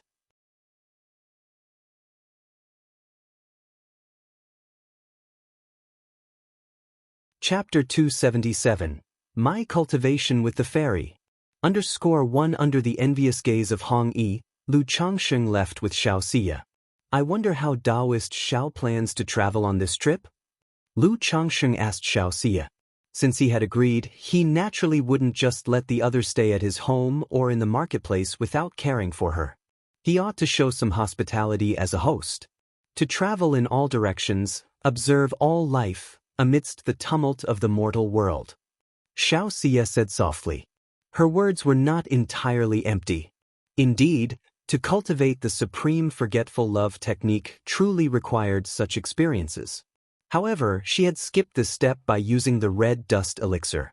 But the red dust elixir was, after all, an external object, and had not brought her mind to a state of complete perfection. All life, the chaos of the mortal world. Lu Changxing nodded thoughtfully. He felt that the cultivation technique practiced by the other must be no simple matter. After all, ordinary cultivation techniques like the returning origin technique and Changchun technique have no requirements in terms of mental state. Only cultivation techniques of the exquisite level and above have such requirements. This is also why the more advanced the cultivation technique, the harder it is to practice and the higher its threshold. I wonder if Taoist Lu has any suggestions. Xianxia asked with a calm and clear expression. Lu has no particularly good suggestions, but in the coming days I can accompany Taoist Xiao to walk and see this mundane world. Later, we can also go to the cultivation marketplace for a visit. If Taoist Xiao wishes to hunt demon beasts or explore some cave heaven's secret realms, I am of too low a cultivation level to be of help, Lu Changxing said. In the cultivation world, many people facing bottlenecks choose to hunt demon beasts or explore secret realms. By tempering themselves between life and death, comprehending the great terror within it, and stimulating their potential, they seek to break through their limitations. Although Xianxia did not share this situation, he still had to say this up front. Thank you for the trouble, Taoist Lu, Xianxia said, nodding slightly. Then, she looked toward Lu Changxing and asked, as ripples crossed her calm eyes, Taoist Lu, your youthful appearance, is it because you practice wood or water elemental cultivation techniques? She was still unaware of why her heart fluttered in front of Lu Changxing, prompting the imperceptible love technique to activate automatically. But looking at Lu Changxing's handsome and youthful features, she couldn't help but wonder if it was related to the cultivation technique he practiced. The change in Lu Changxing's appearance and temperament was indeed dramatic. 13 years had passed. She had almost forgotten what Lu Changxing used to look like. Yet she faintly remembered that he was once unremarkable in a crowd. But now, even by her standards, she had to admit that Lu Changxing was incredibly handsome. Not just handsome. His skin, physique, and temperament were all in perfect harmony, beyond reproach. One would feel at ease and a natural fondness looking at him. Xianxia naturally knew that many wood and water elemental cultivation techniques included effects that preserved youth and beauty. But in the qi refinement realm, ordinary cultivation techniques absolutely could not achieve the effect that Lu Changxing had. Indeed, I am but a 9th grade spiritual root, so I chose to practice a wood elemental life-nourishing cultivation technique. As for preserving youth, I have also taken some elixir medicines for that purpose, Lu Changxing said, without a blink or a quickened heartbeat. He had become quite adept at such talk. And because he cultivated the immortal beauty technique and was affected by the peach blossom goo, his appearance and temperament did indeed seem like someone who practiced wood elemental techniques for preserving beauty. However, Xiaoxia's inquiry also made him more vigilant. He wondered if the fairy Shiyu could see something in him. After all, he was very aware of the changes in his own appearance and aura. If someone was observant enough, they might notice something. Therefore, he always used a treasure to conceal this aura in his daily life. Otherwise, with many years of cultivating the immortal beauty technique and the effects of the peach blossom goo, just walking down the street would be enough to captivate mortal women with a single glance. It even had a considerable effect on cultivators. I had no idea Taoist Lu was so concerned with his appearance, Xiaoxia said with a slight nod and a tinge of teasing in her voice. She realized that when she was with Lu Changxing, her state of mind was no longer as undisturbed as usual, like the 9 heavens' bright moon, free of ripples. This made her aware that she could use this to temper her own mindset. Since we are cultivating immortality, we should indeed have the appearance of cultivators. After all, with my talents and abilities, I have no hope for the great Tao in this lifetime, so I can only focus on such things, Lu Changxing said casually. In the path of cultivation, what one fears is the loss of confidence. If Taoist Lu retains a thread of belief, there will surely be a glimmer of hope, Xiaoxia said to Lu Changxing. I have taken your lesson to heart, Lu Changxing said courteously with a slight bow, acknowledging her good intentions without being stubborn about it. Then the two walked and talked together as they approached the Lu family mansion. Daddy, In front of the mansion doors, Wuxia sat on a small stool eating a candied haw. Seeing Lu Changxing return, she immediately got up and excitedly shouted. Then, the little girl's gaze shifted to Xianxia and she asked, "Daddy, is this the new auntie?"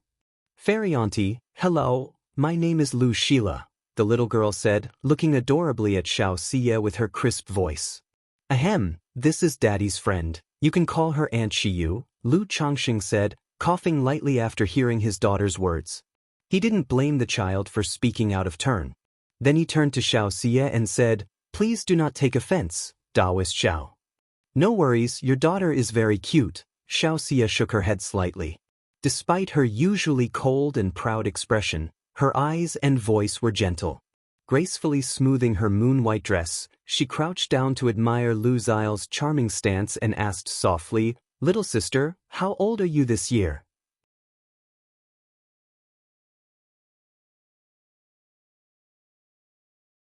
Chapter 278. My Cultivation with the Fairy. I'm 10 years old this year. Wuxia bit off half of her candied hawthorn on a stick in one bite. Then she offered it to Xianxia. "Auntie Xiyu, Daddy said when guests come over, we should treat them well, so I want to treat you to candied hawthorn." Xianxia was slightly taken aback. She couldn't help but think back to her own childhood. Once upon a time she, like the little girl in front of her, had a lively face and loved to eat candied hawthorn. Her eyes curved into a smile, and a gentle look appeared on her face. She opened her enticing, rosy lips and took a bite from the half-red fruit on the little girl's stick. Really delicious." Xianxia touched Wuxia's head and said, her quiet state of mind rippling slightly. This reinforced her certainty that Lu Changxing was her chance to break through delusions and advance her state of mind.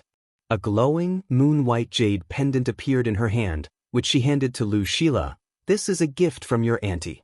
Wuxia did not accept it immediately but looked toward her father. "Since it's a gift from auntie, you should keep it," Lu Changxing spoke. He could tell that this was not an ordinary jade pendant. It was a spirit jade.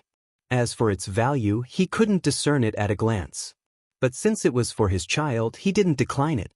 He also knew that by giving a gift to his child, Xianxia was expressing her gratitude for bothering him. "Thank you, Auntie Xiao." The little girl gleefully accepted the jade pendant.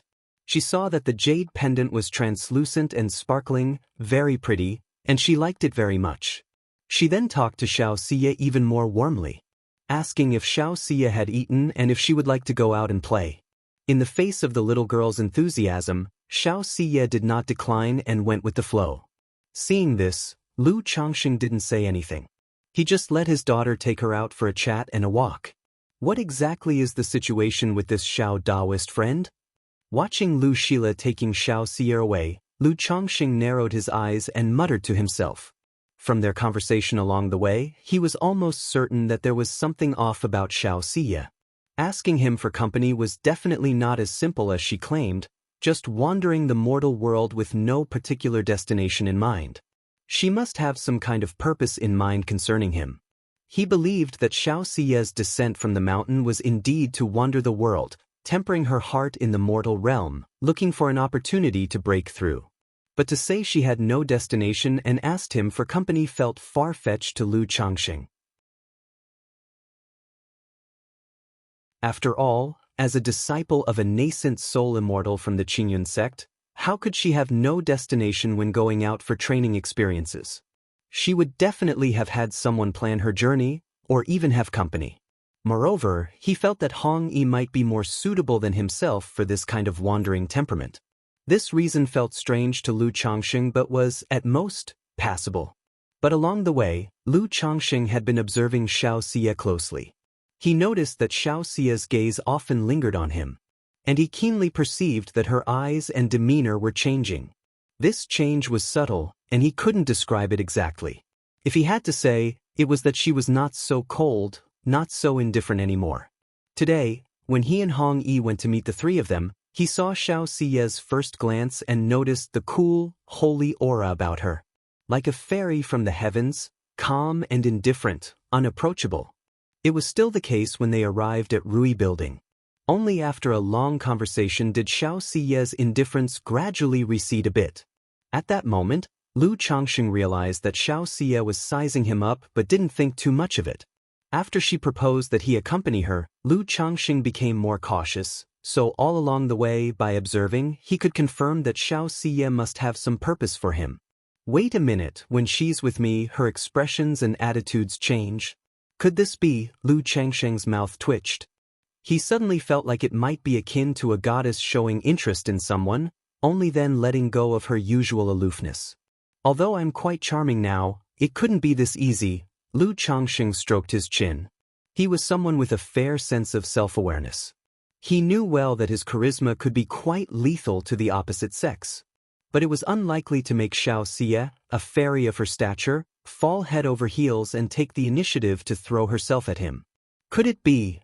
A flash of enlightenment struck Lu Changxing's mind. His mental spirit stirred, tuning into the peach blossom goose spiritual essence within his forehead. He wanted to see if this thing was once again stirring up romantic fortunes for him. After all, his relationship with Xianxia was nothing extraordinary. Now that she had come down to wander the mortal realm, with such an unusual behavior, he couldn't help but speculate if romantic fortune was at play. Buzz, buzz, buzz. A faint activity arose from the peach blossom goo between his brows, conveying a sense of awareness. As if to tell Lu Changxing, it was indeed about romantic fortune. Good heavens! Receiving this feedback from the peach blossom goo, Lu Changxing inwardly exclaimed in surprise. Understanding that Xianxia's abnormal behavior was indeed related to romantic fortune, he was at a loss for words for a moment.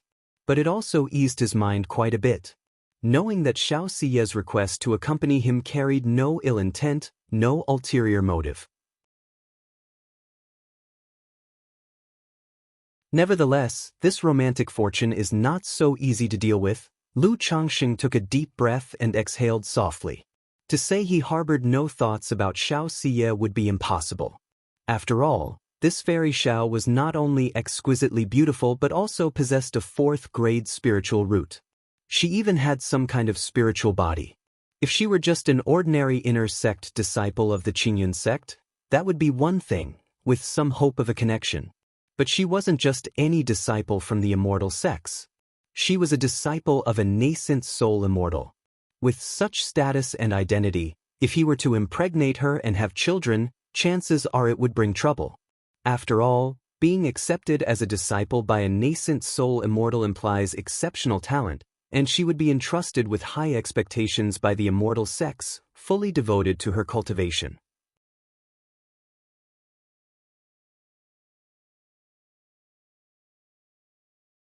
Chapter 279. My cultivation with the fairy. If I end up having several children, that would delay the prime of my early years. Qingyun sect might, for the sake of letting their disciples focus on cultivation and sever worldly ties, just sever me instead. By then, what was supposed to be a streak of romantic luck would turn into a calamity. So Lu Changxing was very clear in his heart that a woman like Xianxia he currently could not resist. Meanwhile, under the guidance of Lu Shila, Xianxia met the other wives, concubines, and children of Lu Changxing. She knew that Lu Changxing had married numerous wives and concubines, and had many children. But when she actually saw so many wives and children all at once, she still felt a bit surprised. However, she didn't know that these 20-plus children were only a small part. After separating from Lu Changxing and spending some time chatting and playing with Lu Shila and a few children, Xianxia found her mindset gradually returning to tranquility and indifference. She reverted to her usual state of the supreme forgetful love technique. Is it really so? Xianxia murmured to herself, her eyes clear as water, detached and calm as she looked into the distance. She was almost certain that only Lu Changxing could help her see through illusions and break through to the next realm. As for how to see through them, she had some idea in her mind. When she was by Lu Changxing's side, her mental state was affected, causing the supreme forgetful love technique to operate automatically. If she could be unaffected in any way, keeping her heart tranquil and detached no matter what, she thought that would be seeing through the illusions and achieving a great state of mind. However, she still needed to continue to confirm this. In this manner, Xianxia stayed at the Lu residence. Lu Changxing had planned to return to Qingzhou Mountain after the gathering, but due to Xiaoxia's presence, he changed his plans. He spent his time, taking Xiaoxia to wander around Rui Prefecture, observing the so-called afflictions of life and the chaos of the red dust. Lu Changxing himself didn't know what these afflictions and chaos specifically entailed. And Xiaoxia couldn't explain clearly either.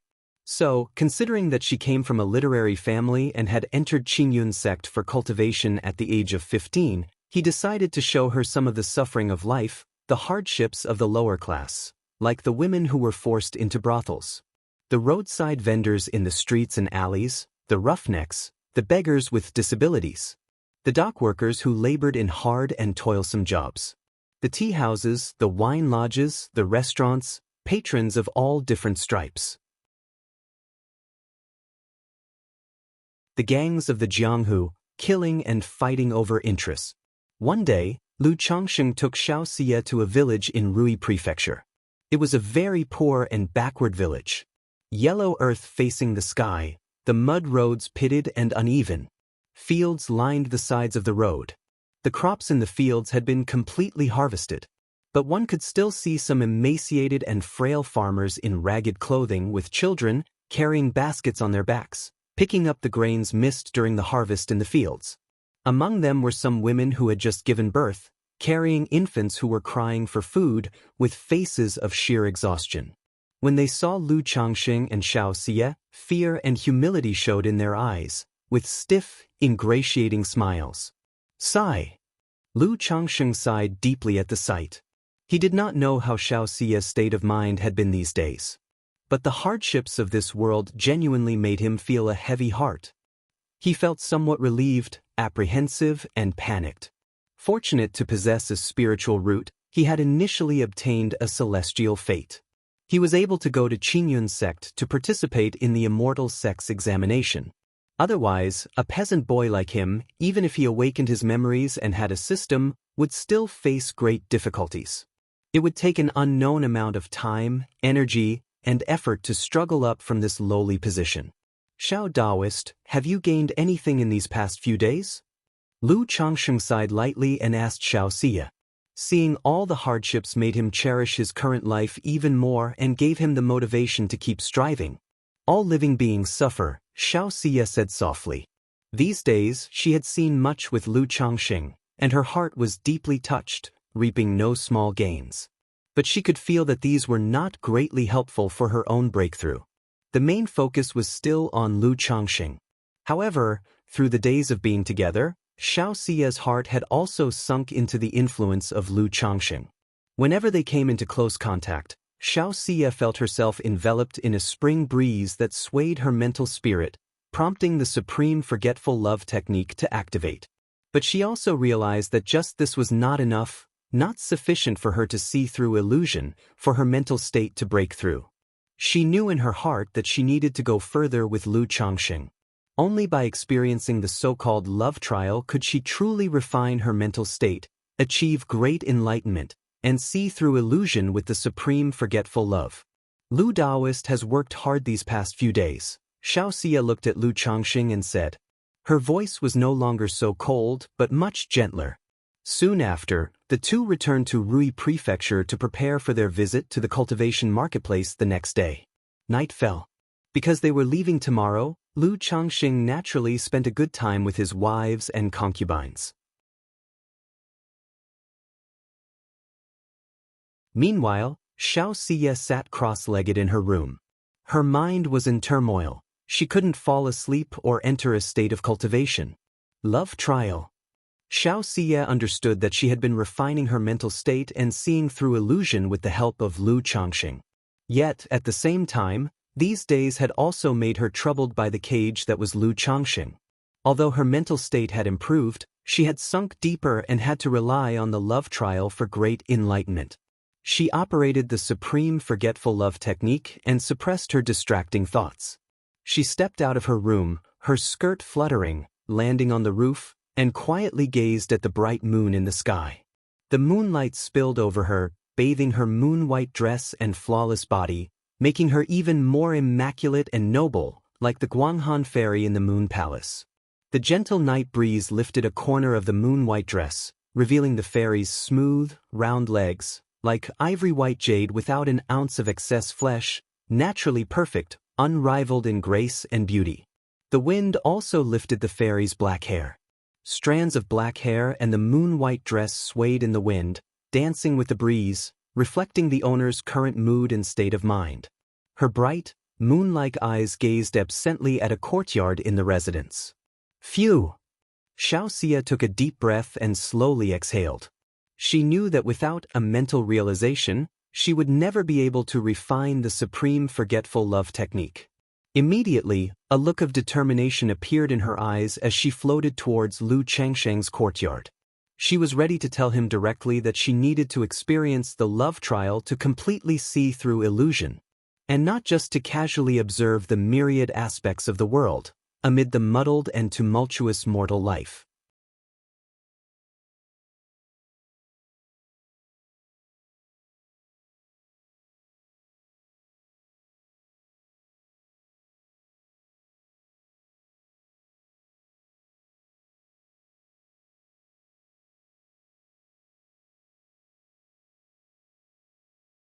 Chapter 281. Xianxia, so this is the love tribulation. Xianxia murmured to herself. Without realizing it, she reached out to touch her cheek, which was slightly warm. She didn't even know what had just happened to herself. Was she bewitched? She was clearly aware of what Lu Changxing was doing. And yet, she still stole a glance. If I could completely control and suppress this emotion, perhaps that would be the time when my state of mind reaches completion and I can see through illusions. As she practiced the supreme forgetful love technique, Xiaoxia's emotions gradually stabilized. But the thought of having to completely control these emotions made Xiaoxia sigh quietly. She looked up at the bright moon hanging in the night sky through her window. Somehow, the scene she had just witnessed appeared again before her eyes. It caused her freshly calmed heart to flutter slightly. Xiaoxia did not dispel the embarrassing image from her mind. Instead, she chose to confront it directly, and even tried to imagine herself in it, because, for her, it was also a way to temper her state of mind. If she couldn't even control such emotions, how could she talk about transcending the emotional tribulation and seeing through illusions? It was unclear how much time had passed. Xiaoxia found she could now look at the scene without any perturbation. Face the image that challenged her Tao heart. By then, daylight had come.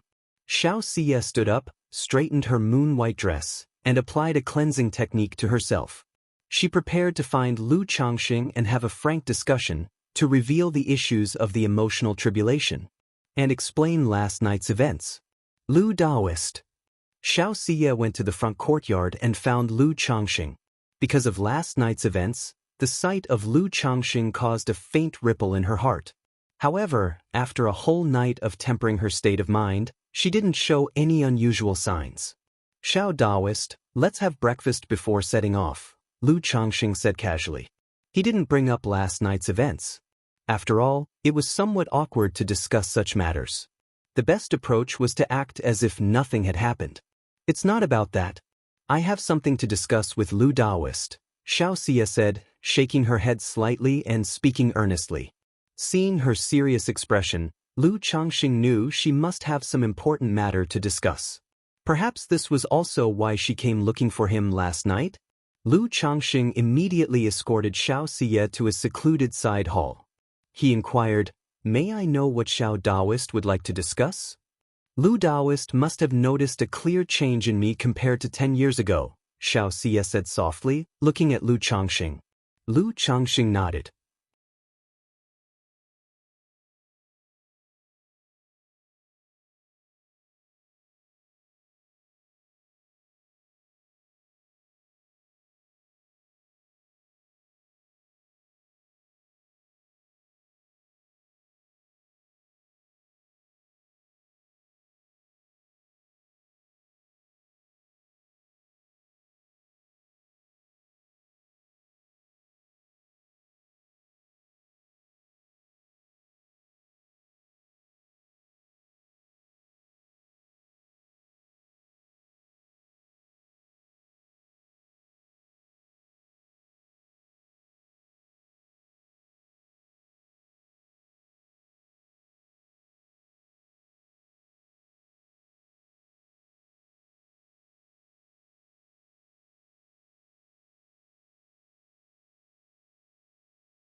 In a pair of deep-set eyes, a crimson light glowed, striking fear into the heart.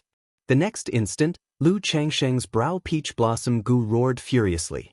It felt as if his brain had been hammered by something, his head dizzying, which made him let out a muffled groan. The pendant artifact he wore on his neck emitted a cool breeze at that moment. Xianxia, on the other hand, turned deathly pale at the instant, and suddenly spurted a mouthful of fresh blood, clutching her white forehead. "You brat can actually withstand my divine sense attack?" The young man in the red robe was quite surprised seeing this scene. He never expected that under his divine consciousness secret technique, Lu Changxing would remain unscathed, merely grunting. He knew that ordinary cultivators affected by his divine sense attack either fell immediately or ended up like Xianxia. Additionally, he could tell that Lu Changxing was not a foundation establishment cultivator. He was likely just an energy refining cultivator. For a minor energy refiner to withstand his divine consciousness secret technique indicated the possession of some kind of protective treasure for the sea of consciousness. That made his eyes gleam with greed. You're tuning in to the Wandering Hero YouTube channel. Don't forget to subscribe and join us on this journey to catch the most captivating stories.